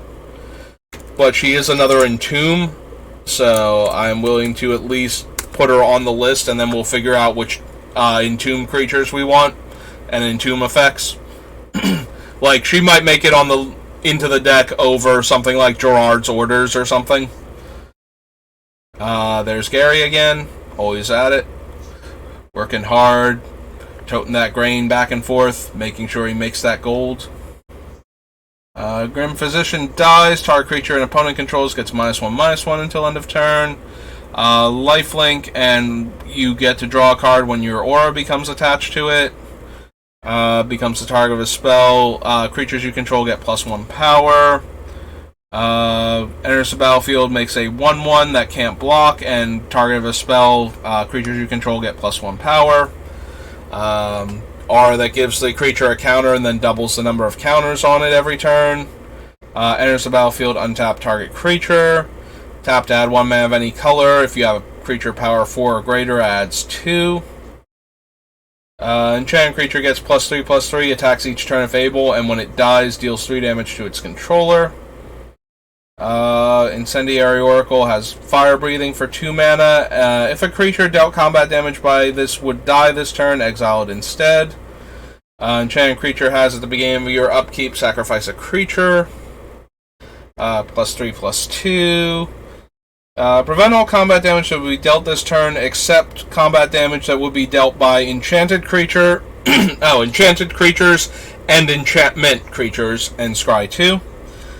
Blessing comes into play, deals 4 damage, and gives the enchanted creature +1/+1. If a creature would deal combat damage to Ironscale Hydra, prevent that damage, and it gets that many, it gets a +1/+1 counter.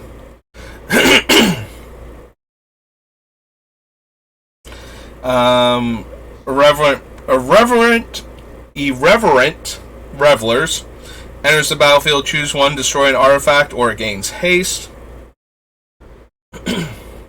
There's Klothys, the red-green god that was always around, and there was never a 9th member. There was always 15 members of the Pantheon, and Klothys was just around before, and you just never noticed her. She was over there in the corner.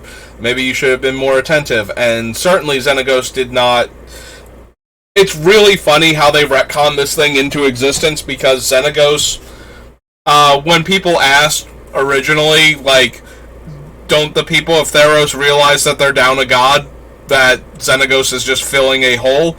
And the response from, Marrow and, other story creators were listen, just because we understand mana, and we know that there's a, 5-thing pattern going on here, that's not how people in the world perceive their world. So they don't even realize that they should actually have a 15th god in order to fill out the cycle. And then this thing shows up. And it's just and she was always there. She's not brand new. I assume she was brand new and had come in to replace Xenagos, to fill out the thing, so that way there was not room for another person to take over godhood after Xenagos got wrecked. And it's no, she was always there. You just never saw her. What happened to the other Namekians? Oh, come on. We saw them while we were doing the fun adventures. Don't pretend you didn't see Steve. He waved at you. Yep, same principle. Klothys was always there. She even waved at you, and you didn't even notice her. Creatures you control get +X/+X based on your devotion to green. Kroxa, good but not for us. Remove target attacking or blocking creature from combat. We have better options. Death's Vigil lets us sack things to gain life and have the opponents lose life. Loathsome Chimera escapes with counters on it. Mantle of the Wolf gives +4/+4 and makes some wolves when it comes into play.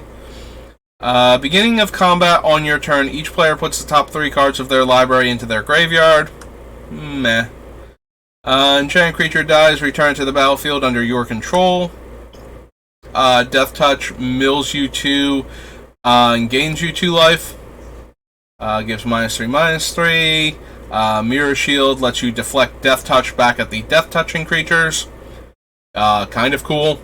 Mogus's Favor gives +2/-1 and has Escape.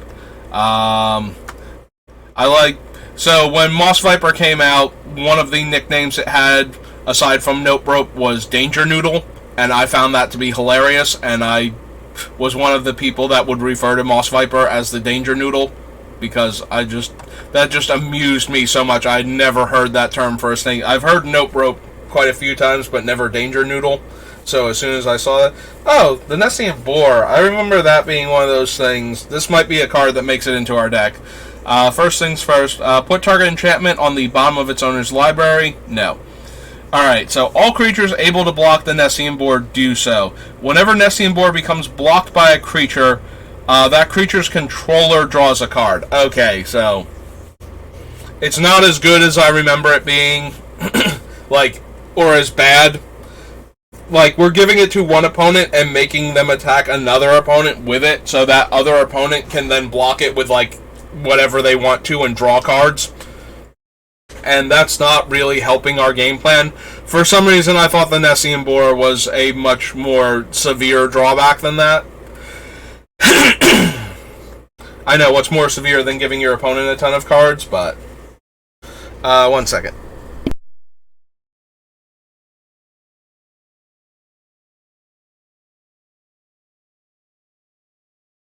And I'm back. Okay. Horn Beetle is the one if you have a creature with power 4 or greater, it starts getting counters. Constellation, you get to look for a land in the top 3 cards. Reach and Constellation gain 2 life. Whenever another non-token creature you control dies, you can exile it and make a 1/1 copy of it. Not helping anything. 5/3 Trample. Other creatures you control have Trample. Gets +X/+O based on your devotion to green. Intervention. Search your library for up to X land cards, reveal them and put them in your hand, then shuffle. Deals twice X damage to each creature with flying. Nope. Beginning of combat on your turn, target enchanted creature or enchantment creature you control gets +1/+1 and trample. Nyx Lotus taps out an amount of mana equal to your devotion to the color of your choice. But it had, like, for that color. So you choose a color, you get mana of that color based on your devotion to that color. Nyx Bloom Ancient makes your lands produce triple mana. Actually, I think it's all permanents. Yeah, whenever you tap a permanent for mana, you get triple mana. Nyxborn Brute is a 7/3, Nyxborn Colossus is a 6/7, and Marauder is a 4/3. Omen of the Dead, so they come into play, they have flash. Omen gets you back a dead creature. Omen. Dead gets you back a dead creature, Forge deals 2 damage, and Hunt gets you a basic land. Yep, and put it into the battlefield tapped. And then they all have 3 mana, sacrifice them to scry 2. None of them are particularly useful for us. Red and 2, discard a card to draw a card. Enters the battlefield, discard your hand and draw 3 cards. And has escape. So we can use the Ox on players that have huge hands to make them discard cards. We can also use the Ox if we're spending our cards fast enough. Or if we just want to get, like, we have a full grip of things we want in the graveyard. For the most part, we can just discard those and get, cards that we could actually work with. Libation, Spawn, enters with 2 counters, and when it enters the battlefield this way, each opponent sacrifices a non-Gorgon. No. Enters the battlefield, it fights up to 1 target creature you don't control. Flying, haste, 3 mana to give it +2 power, and escapes with a counter.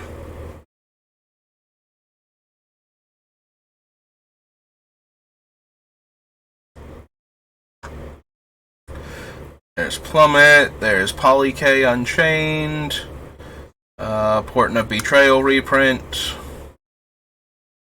New Perforos, who I'm way less impressed with than old Perforos, despite the fact that he is a sneak attack variant. He is limited to specifically red creatures, so you can't even use any of the fun creatures you normally use with sneak attacks. On top of him requiring 3 times as much mana to activate. His intervention makes an X1 red elemental creature token with trample, or deals twice X damage to target creature or planeswalker.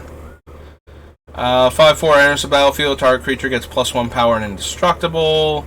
Top 4 cards get a creature and or land and put them into hand. Renata has power equal to your devotion to green, and your other creatures enter with a +1 counter. Return to nature. Satyr's Cunning makes a 1/1 that can't block and escapes. Scavenging Harpy enters the battlefield, exile target card from an opponent's graveyard. Nope. Champion Constellation gets a counter and you draw a card. Nope. Enters the battlefield, gain life equal to your devotion to green. Okay, they're just wasn't one that gained you 2x, where X was your devotion to green then, because that is probably the other one I was thinking of, and she also doesn't do it. Whenever an enchantment enters the battlefield under your control, gets +1/+1 until end of turn. Enters the battlefield, draw a card, enchanted creature gets +1/+0 and trample. The Shadow Spear gives trample and lifelink, and permanents your opponent's control lose hexproof and indestructible until end of turn. Skola Grove Dancer is put into your graveyard from anywhere you. Whenever a land is put into your graveyard from anywhere, gain a life. And 3, put the top card of your graveyard, or top card of your library into your graveyard. Maze Warden can pump power minus toughness, and when another creature becomes the target of an ability of a land you control named Labyrinth of Scophos, you may have the Maze Warden fight that creature. So it is the Minotaur that lives in the maze. Red, sacrifice another creature or an enchantment, gets +1/+0 and menace until end of turn. Whenever you sack a permanent, Slaughter Priest gets +2 power, and sacrifice a creature or enchantment to give it first strike. Enters the battlefield, exile a card from a graveyard, tap, sack it, exile each opponent's graveyard, and 1 tap, sacrifice it to draw a card. Soul Reaper lets us sacrifice a creature to draw a card. We do have a couple of similar creatures, and their sacrifice costs are lower than this. They are also smaller or less, overall impressive creatures, but I think their lower activation cost and casting cost makes them more ideal as our sack outlets than the Soul Reaper does, despite the fact that he's also doing that thing that we would like. 2/3 trample, beginning of each combat, if you control a creature with power 4 or greater, gets +1/+1 until end of turn. 3/2 haste, enters the battlefield, return any number of aura cards from your graveyard to the battlefield attached to creatures you control, exile those auras at the beginning of the next end step. If those auras would leave the battlefield, exile them instead of putting them anywhere else. Nope. 4 damage to each creature and each planeswalker. Nope. Attacks or becomes the target of a spell opponent controls, choose 1, deals 3 damage to each opponent. Exile the top 2 cards of your library, and until end of turn you may play one of them.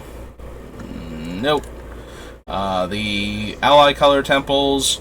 Temple Thief can't be blocked by enchanted creatures or enchantment creatures.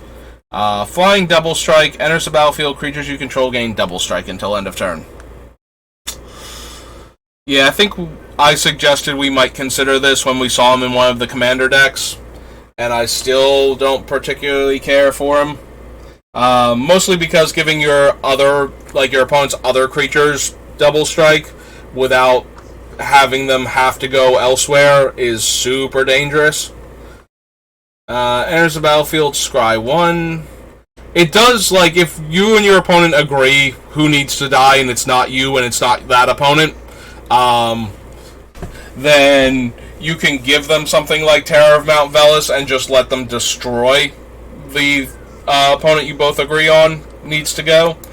But other than that, and then it's another 7-drop in the deck, and we already have a bunch of those that are doing the thing that we want them to do regardless of whether or not our opponents agree they should be doing it, so. Each player mills 3 cards. Exile up to 2 target cards from graveyards. For each creature exiled this way, gain a life. Return target creature or land card from your graveyard to your hand. Nope.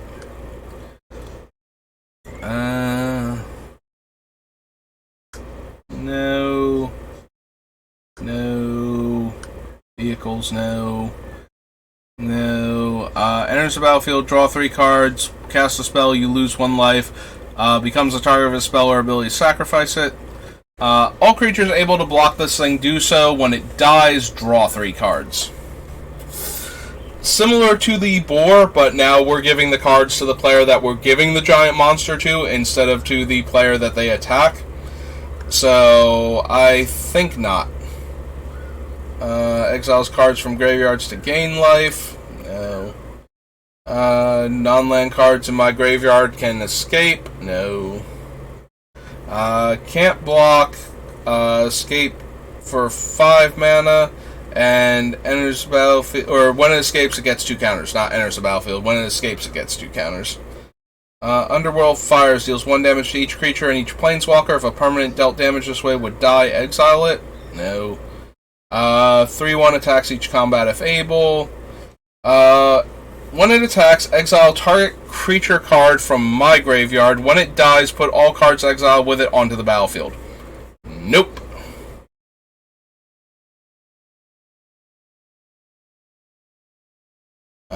The only fun thing about this is if we give it to our opponents and grab it back and sacrifice it there, then we get the things that it exiled from their graveyard, and it's not optional. Like, when it attacks, you have to target a creature card in your graveyard to be exiled.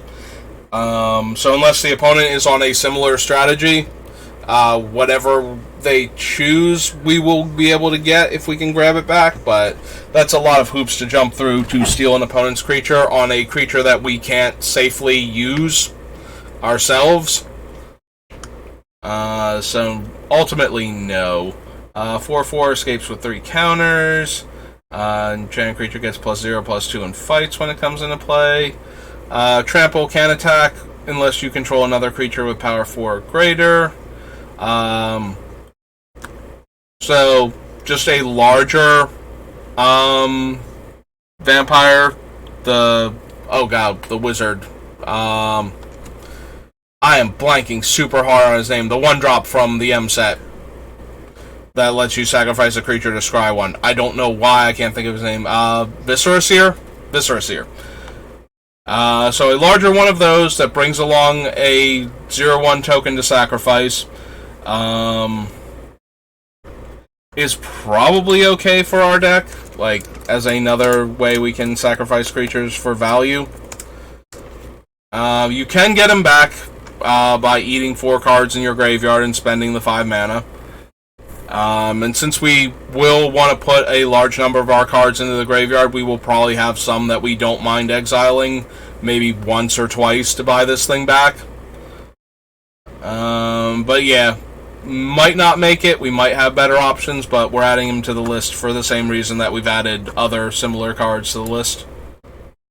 Alright, that was Theros and Theros Beyond Death. So now we should be out of Theros stuff entirely. And on to the Throne of Eldraine.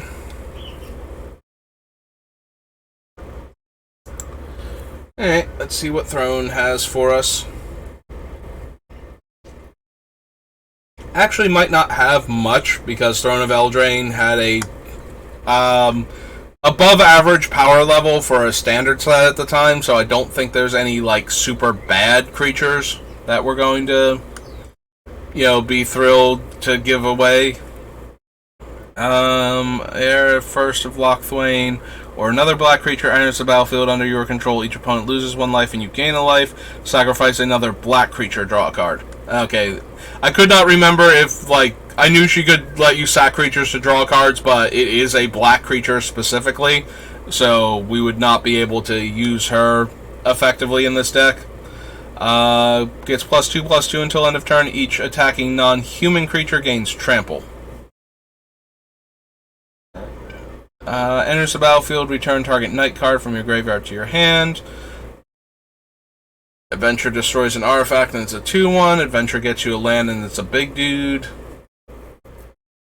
Bell of the Brawl is menace and attacks. Other knights you control get +1 power. Flash enters the battlefield. Target knight gains death touch and lifelink until end of turn. So assuming that the opponent that we're giving it to has no other knights, we would be giving them a 2 mana, well, 2 mana doesn't really matter, we would be giving them a 3/1 lifelink death touch. I have to believe that was mostly going to shuffle around life totals a lot of the time, although we can use it as a friendly thing to give away to the player that's losing. So, you know what? For the version of the deck where we're actually... I genuinely forgot Theros was, right after Throne of Eldraine. So for the version of the deck where we want to be friendly on occasions to our opponents and, not be the center of attention for our combo kills, I think that one's okay. We give it out to the player that's losing, and they get to gain 3 life and possibly kill a creature the defending player controls, type of thing. Cast your... Oh, whenever you draw your second card, right. This had the draw a second card thing in, like, red-blue. +1/+1 and gains first strike. Up to 3 target creatures can't block this turn. Destroy any of them that are walls. 3/3 flyer, sack of food, gives -3/-3. Deals 2 damage, and then it becomes a 4/3 that if it's targeted, deals 2 damage to the spell's controller. 3/1. Bramblefort Fink. Why do I feel like this was one of the... Oh, yeah. I accidentally hit the button. Go forward again. Accidentally hit the back button. Yeah, this was from the Oko, like the less ridiculous Oko, the Planeswalker decks Oko. Brimstone Trebuchet. Defender reach and deals 1 damage to each opponent, and whenever a knight enters the battlefield, untap it. 3/3 Trample Haste enters the battlefield, another target knight gets +2/+2 and gains Trample. Can't run the White Castle. Red one gives creatures I control +1 power. Green one lets me add 6 green mana for 4, plus tapping it, so it gives me 6 green mana for casting creature spells and activating creature abilities. And the black one lets me draw a card and lose life equal to the number of cards in my hand. Enters the battlefield, each opponent loses 1 life, you gain 1 life and sacrifice a food. I was actually not playing a lot of Standard. Like, I am aware Cauldron Familiar is like one of the most ubiquitous cards in Standard, but I had not gotten my new computer yet, so I could not play online, and I barely got to play, like, I feel like I got to play a decent amount of Throne of Eldraine, and did use Cauldron Familiar, you know, in the decks that it went in, but as far as Standard goes, I was not playing anything at the time. So, Cauldron Familiar kind of, by the time I got my new computer and could actually play Arena at home, Cauldron Familiar, I think, had already gotten banned out of Standard for doing Cauldron Familiar things. Like the Witch's Oven combo and the 4-leaf clover, or whatever it's called, had already both gone away. So...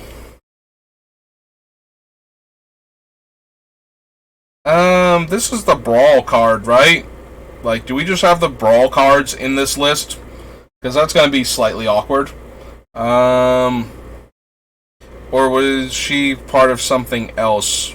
I feel like she was a Brawl card, and that means that we're going to see the Brawl cards in this thing, and that's throwing me off a bit. Enters the battlefield, create a number of 1/1 black rat tokens equal to the number of opponents you have. 2 mana, sacrifice a creature. Target creature gets -1/-1 until end of turn. Or -2/-2 until end of turn. Trample Haste enters the battlefield. Target opponent gets 3 goats. Beginning of combat, on your turn, an opponent may sacrifice a creature. If a player does, tap Clackbridge Troll, you gain 3 life and you draw a card. This has so many different things going on for it that are out of our control. We don't get to, like, the opponent we give this to gets to decide who gets the goats. Also, the person they give the goats to might not be the player that they plan on attacking with the Clackbridge Troll. But that player can still sacrifice a creature to tap the troll to not take the damage and give the player that we gave the troll to 3 life in a card, and that is just so much going on that is not necessarily helping us and is probably hurting us, that I don't want to give out the troll. Servant enters the battlefield. If you spent 3 mana on the same color, draw a card. Slipper gives +1/+0 in haste. 1/3 and can make a food. 2/1 lifelink and can drain life. 4/2 haste. If you gain life, it can come back from your graveyard. This is the red one, so if you have 3 or more mountains, you get a 1/1 dwarf token. Whenever you cast a creature spell that has an adventure, you draw a card. Yep, okay. Menace and 4 mana, sacrifice another creature to have it deal 2 damage to target creature or planeswalker. Good old Embercleave. Embereth Paladin. Like, I came in right at the end of this, so like I got the Ember Cleave from one of the pre-con decks, and I had a couple of okay red and white cards that I got randomly from like entering like old codes from like Strixhaven and Eldraine and Theros and whatnot, so I wound up with like an Ember Cleave and like something that could tutor the red-white land from like Kaldheim that could tutor an equipment at instant speed, and a bunch of like red-white aggro dudes, and that was like my primary standard deck that I could win games with for a while until I had to start building things that could kill Yorion. Because I kept running into Yorion a lot, and Yorion was super hard for this deck to kill. So I needed a good tempo deck that could deal with Yorion. But in the meantime, like, Ember Cleave, you know, just as the game-ending card that it is. Embereth Paladin has haste and adamant, enters the battlefield with a +1/+1 counter. As long as it's your turn, has flying, Skyblazer attacks, you may pay red and 2. If you do, creatures you control get +X/+0, where X is the number of opponents you have. So yeah, these are the brawl cards hiding in this thing. So that's going to be a bit weird. I did forget that that's how they were set up here. Epic Downfall, Escape to the Wilds exiles the cards and lets us cast them from exile. Feasting Troll King is a 7/6 Vigilance Trample, enters the battlefield. If you cast it from your hand, you make 3 food tokens. So he's okay. He's like a 7-power Trampler that we can give out, but it wouldn't give out food tokens. At that point, he's functionally just a 7/6 Trampler that some of our cards could interact with a bit better, but I don't believe he's worth it at that point. Attacking non-humans you control get +1 power and trample. Fertile Footsteps. Alright, it's Javier Dominguez. I could not think who the player... So nowadays, when players win the championships, they just put their face on the art for a card. So that's Javier on horseback right now with a flaming sword. So, still pretty neat, but not as cool as the you get to design a card prize was for the Invitational championships. First Strike Haste attacks. Another target attacking knight gets +1 power until end of turn. Equip abilities. You activate that target Fervent Champion costs 3 less. -X/-X, where X is the number of cards in your graveyard. 4/4 Trampler gives you a food. Good old Fires of Invention. It's a 1/2. Deals combat damage to a player. You may sacrifice it. When you do, destroy target artifact or enchantment. So that's not working for our thing. There's Fling. Draw 2 cards. Lose 2 life. Adamant, you get a food. Put a number of creature cards from your graveyard on top of your library and draw a card. Draw a card, lose a life, and then it's a 1/1 Death Touch. +2/+2, and it's a 3/2. Can't be blocked by creatures with power 2 or less, and Adamant gets a counter.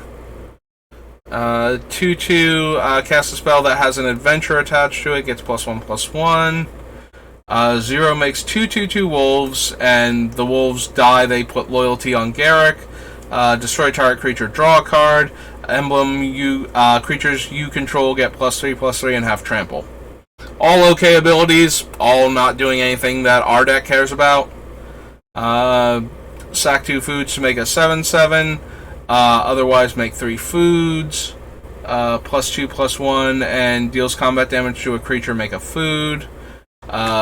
Golden Goose enters the battlefield, you get a food. Has flying, has 2 mana tap, make a food, and sack a food to get 1 mana of any color. Gingerbread Cabin is if you have 3 forests, it comes into play untapped and you get a food token. Can't be blocked except by creatures with haste, and You can eat him for 2 life or 3 life as a food creature that he is. Trample. Gluttonous Troll enters the battlefield. Create a number of food tokens equal to the number of opponents you have. 2 mana, sacrifice another non-land permanent. It gets +2/+2 until end of turn. Meh. Enters the battlefield, draw a card. 1 tap, sacrifice, add 1 mana of any color. Or 2 tap, sacrifice it, gain 3 life. Each other non-human you control enters the battlefield with an additional counter on it.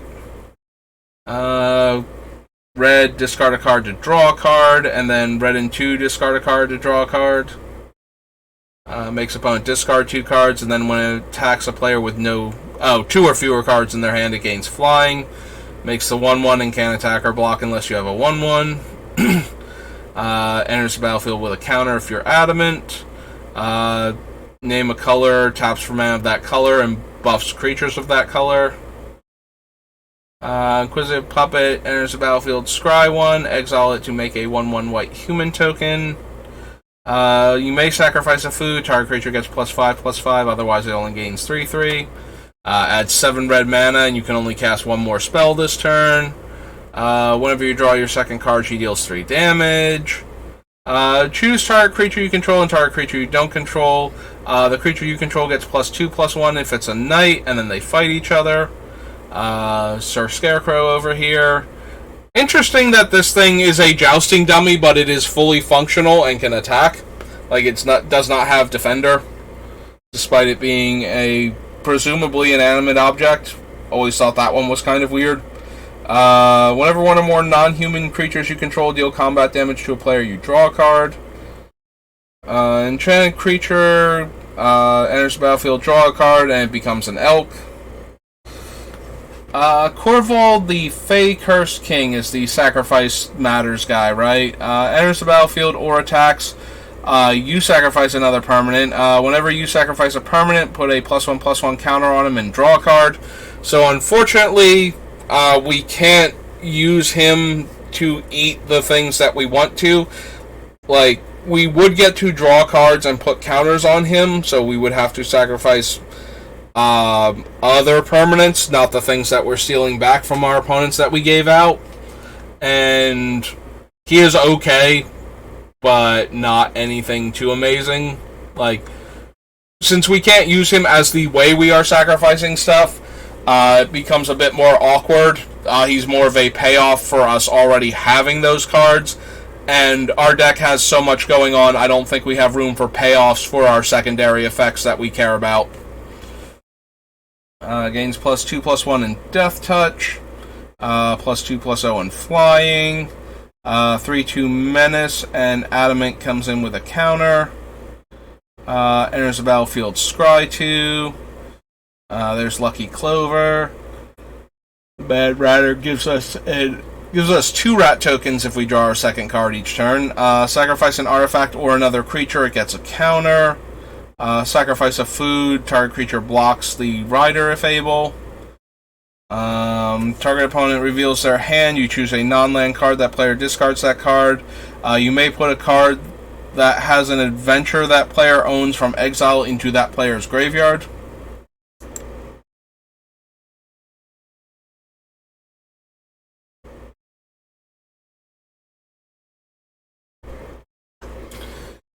Okay, what else do we have? Good old Mountain.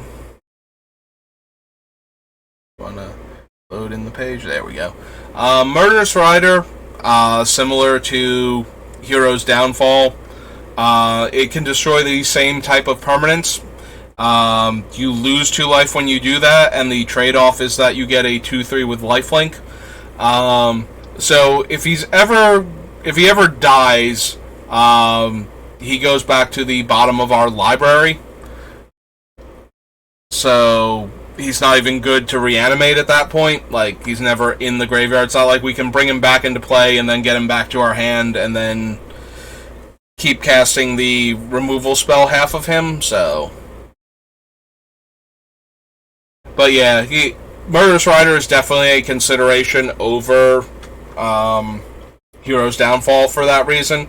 Like, the 2 life is not as bad as when you can get a 2/3 lifelinker out of it.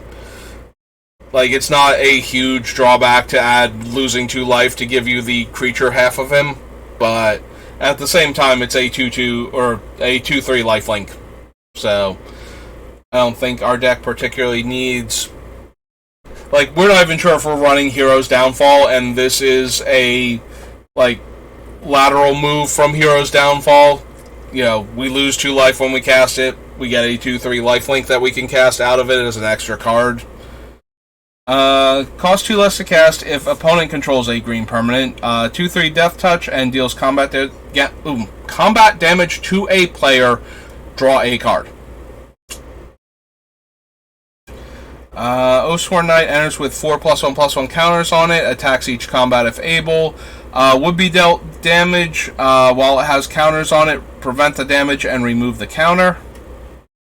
3/4 attacks. Another attacking knight gains menace. Once in future, no. Once upon a time, no. Opportunistic dragon borrows like a human or an artifact, so not really. +1/+1 counter, and then it fights. And adamant. The creature is also indestructible. Pied Piper.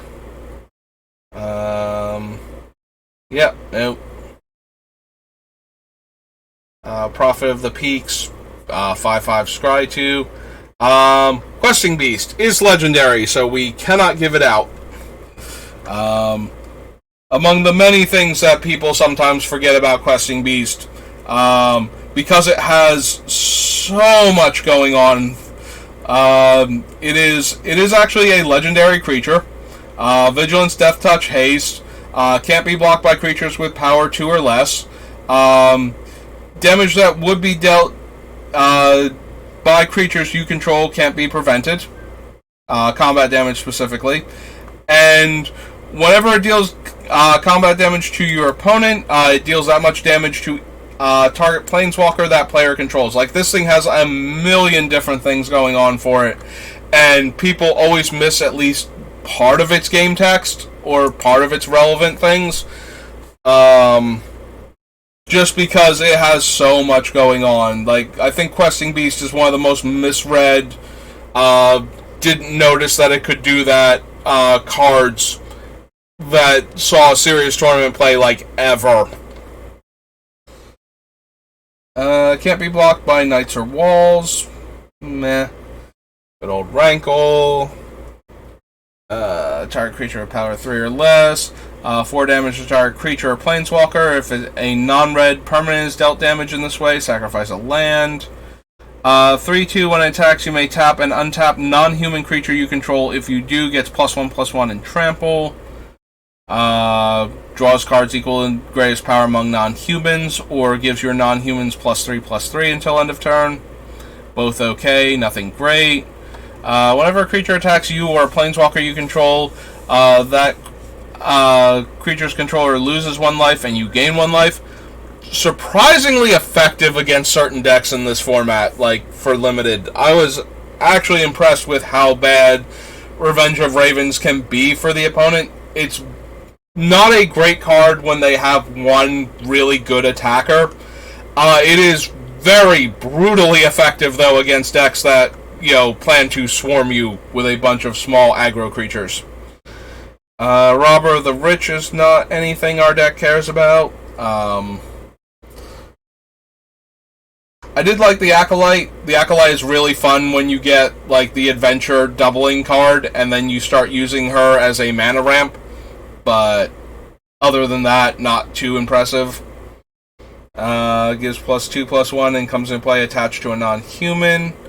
5/7 Defender that requires mana to be able to attack with. Lots of mana.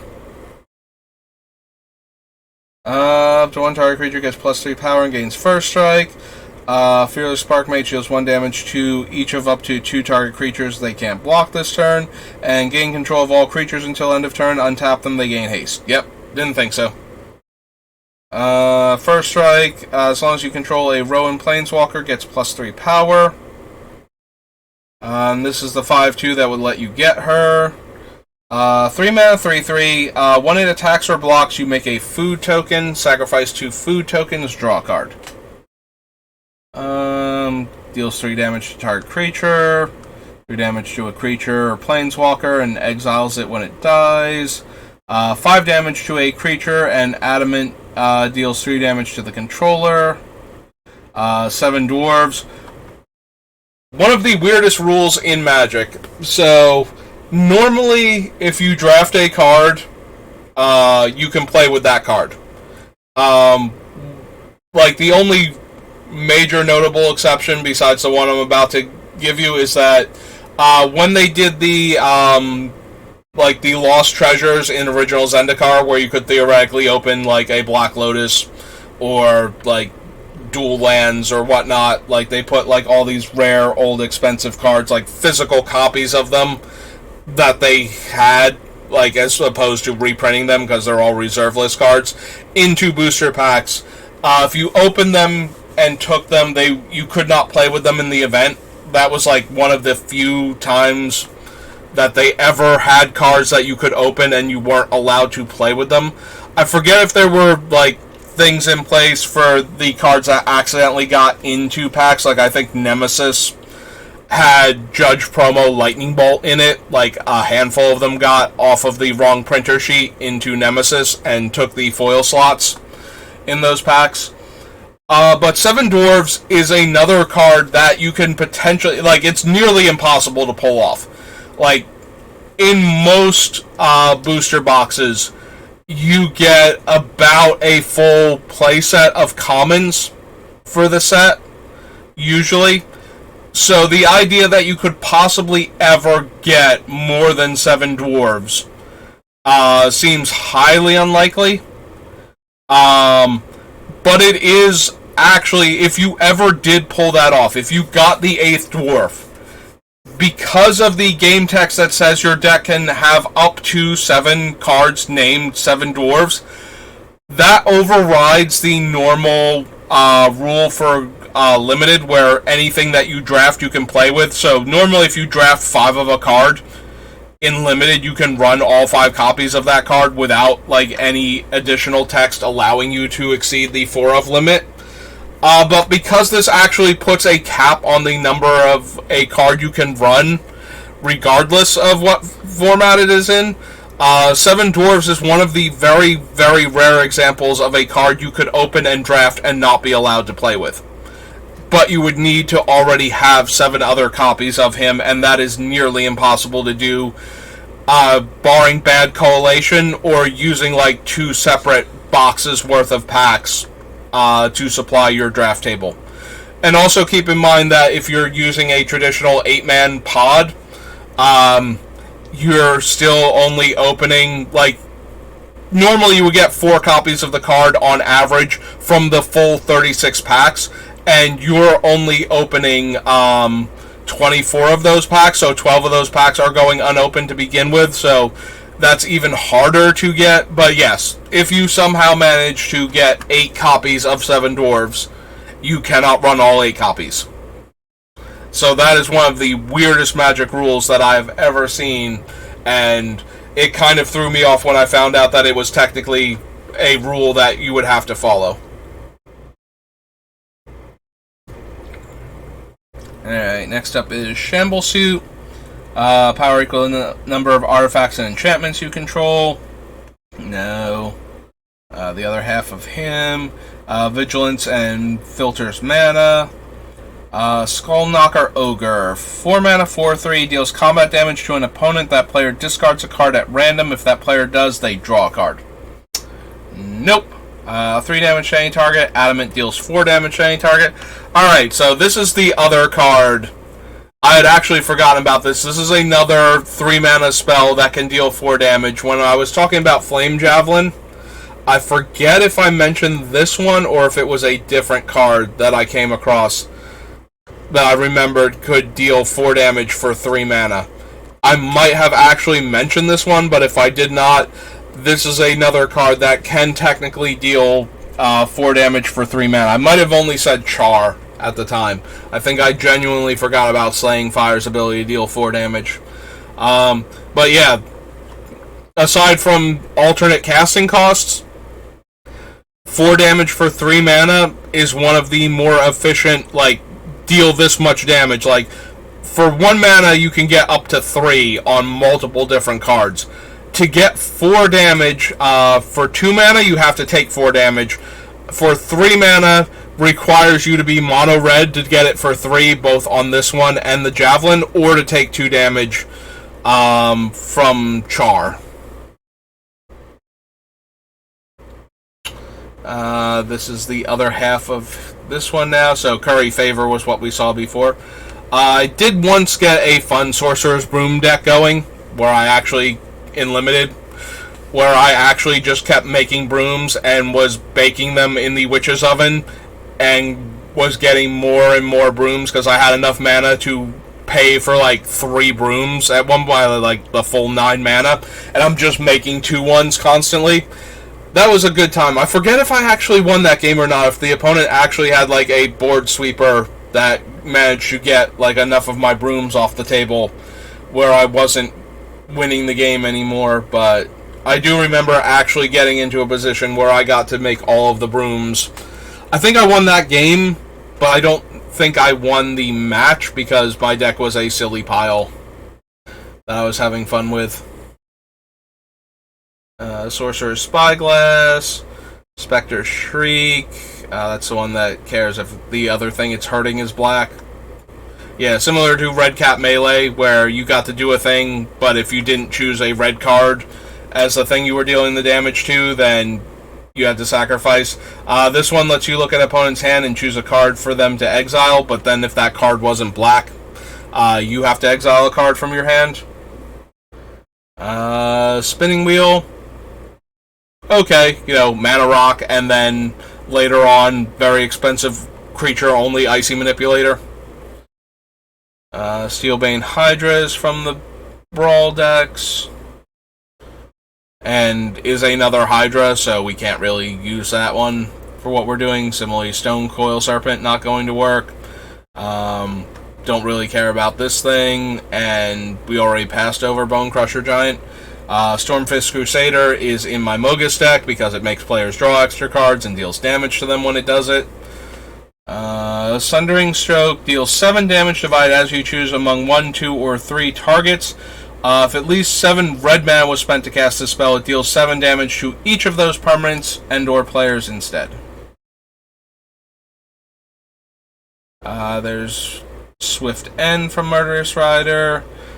Here come all of the Sirs. Kara the Bold. Or an instant or sorcery spell you control deals damage to a player, exile the top card of your library. You may play that card this turn, and she taps to deal a damage. Farron is attacks another attacking creature, gets +X/+X based on, I think it's her, might be his power.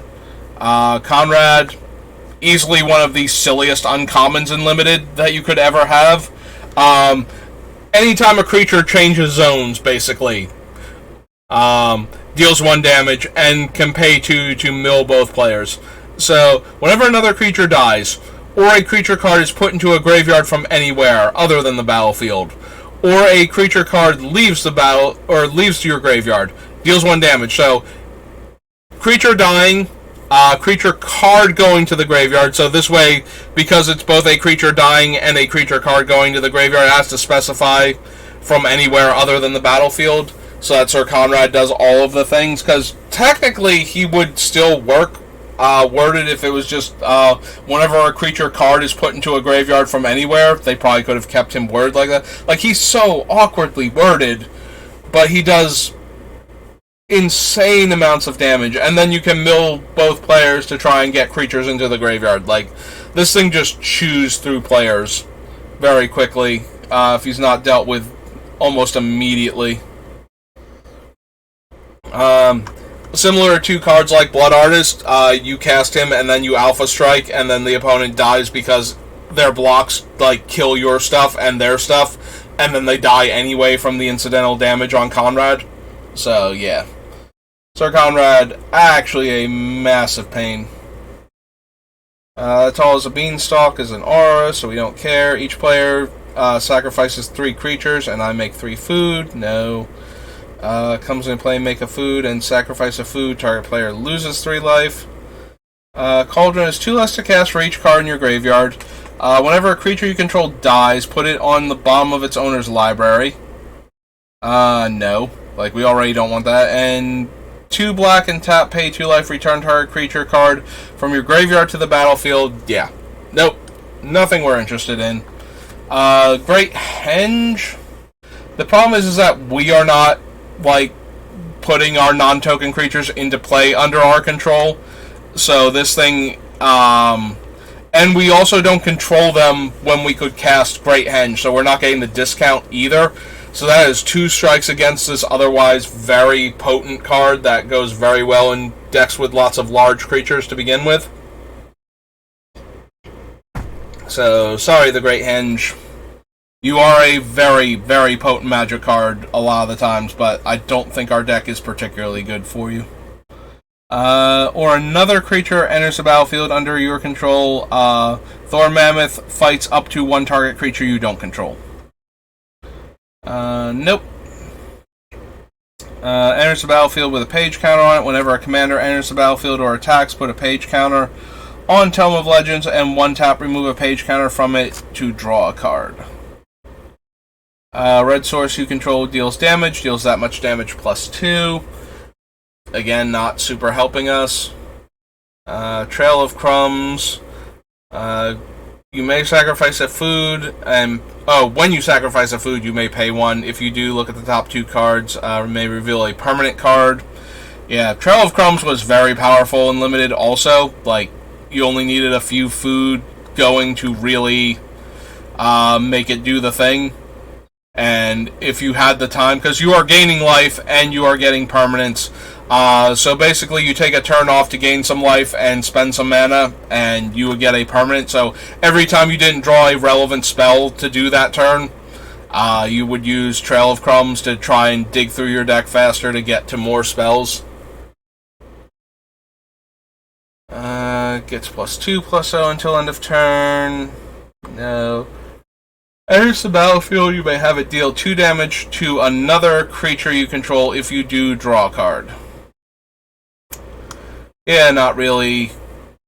Like, we're not punishing the opponent for giving them this, and we're kind of helping them, and she's not great to begin with, so.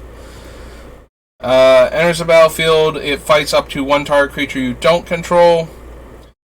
Biggest problem with this is that it can fight our stuff when we give it away. Like, they can just choose to have it fight. I mean, it won't kill the Beamtown Bullies by itself if they don't have food to give it, but, you know, just giving it to them and having them attack our 4/4 basically accomplishes nothing except making the 4/4 more vulnerable to removal. Don't want Witchclaw Talisman, don't want Witch's Cottage, I don't think. Puts the creature from the graveyard on top of the library. We were trying to put things into our graveyard. So the actual text on the oven is sacrifice a creature, create a food token. If you sacrifice a creature with toughness 4 or greater, you make 2 of them. But we don't actually have anything that pays us off for having lots of artifacts in play or tokens. Because otherwise we could use this because it, you know, doesn't require mana, it's just tap sacrifice. And we could probably get 2 food tokens out of it very consistently with this deck. But we don't have anything that we're actually doing with either the food tokens themselves or artifacts in general, where we would, you know, really benefit from that. 3/1/1 boars that die to make food tokens, no. And Yorlo is a legendary creature. Alright. So, made a bit of progress. How long have I been doing this for? Like, a couple hours? 2, maybe 3? 2 hours and 20 minutes. Alright, so I am noticing my mom came home and the little bar over here that keeps track of my internet usage and my frames per second and whatnot keeps dipping into the red occasionally, which means the stream is probably a bit choppy if you're watching it live. Usually that doesn't affect like the VODs or the YouTube videos, but it does make the actual live watching experience a bit worse. So And we made it up through Throne of Eldraine, so we made it through like 4 sets here real quick. You know, relative to how long it takes me to do other things. Actually, we might have made it through 5. We made it through the Dark, both Theroses and Throne of Eldraine. And we get to start with Time Spiral, which is going to be a thing that I will ramble on about most likely, because if there is one set that feels like it was designed specifically for me, it is definitely Time Spiral. Like, I was the target audience for Time Spiral block in its entirety. So there will be a ton of cards that I will wind up like little rambly stories about. So we're going to stop here for now. I might be on a bit later, probably to do a draft though. And all of the VODs will go up on YouTube. So if you are watching this either on Twitch live, you know, through all of the choppy stream and delays and whatnot, or if you are watching the VOD, you can also find me on YouTube, also at SBR_BLD. And if you're watching on YouTube, you can find me on Twitch at the same name. And you can follow me on Twitter, also the same name. If, like, the only thing I really do on Twitter is announce that I'm updating. I do not interact with people on the medium, so you don't really have to worry about, you know, wandering over there and finding, like, stupid things that you don't really care about, like my political opinions and whatnot. Yeah, I keep all of that stuff to myself. I would almost rather die than talk to anybody about politics, religion, or current events. Like, I would, but, you know, get me started on Magic and I will talk you to death on that subject. Because I have so much to say about Magic at any given point in time. So I'm going to end here, and I thank you for watching, and if you want to, you know, check back in later or give me a follow, I should be doing a draft. It will probably be the Alchemy set, because that is the new set. I might possibly do a Crimson Vow, just because I have not been doing well with the Alchemy set, and I might want to actually, you know, win a draft for a change. That might be nice. But anyway, I'm going to end it here. Thanks for watching, and I'll see you next time.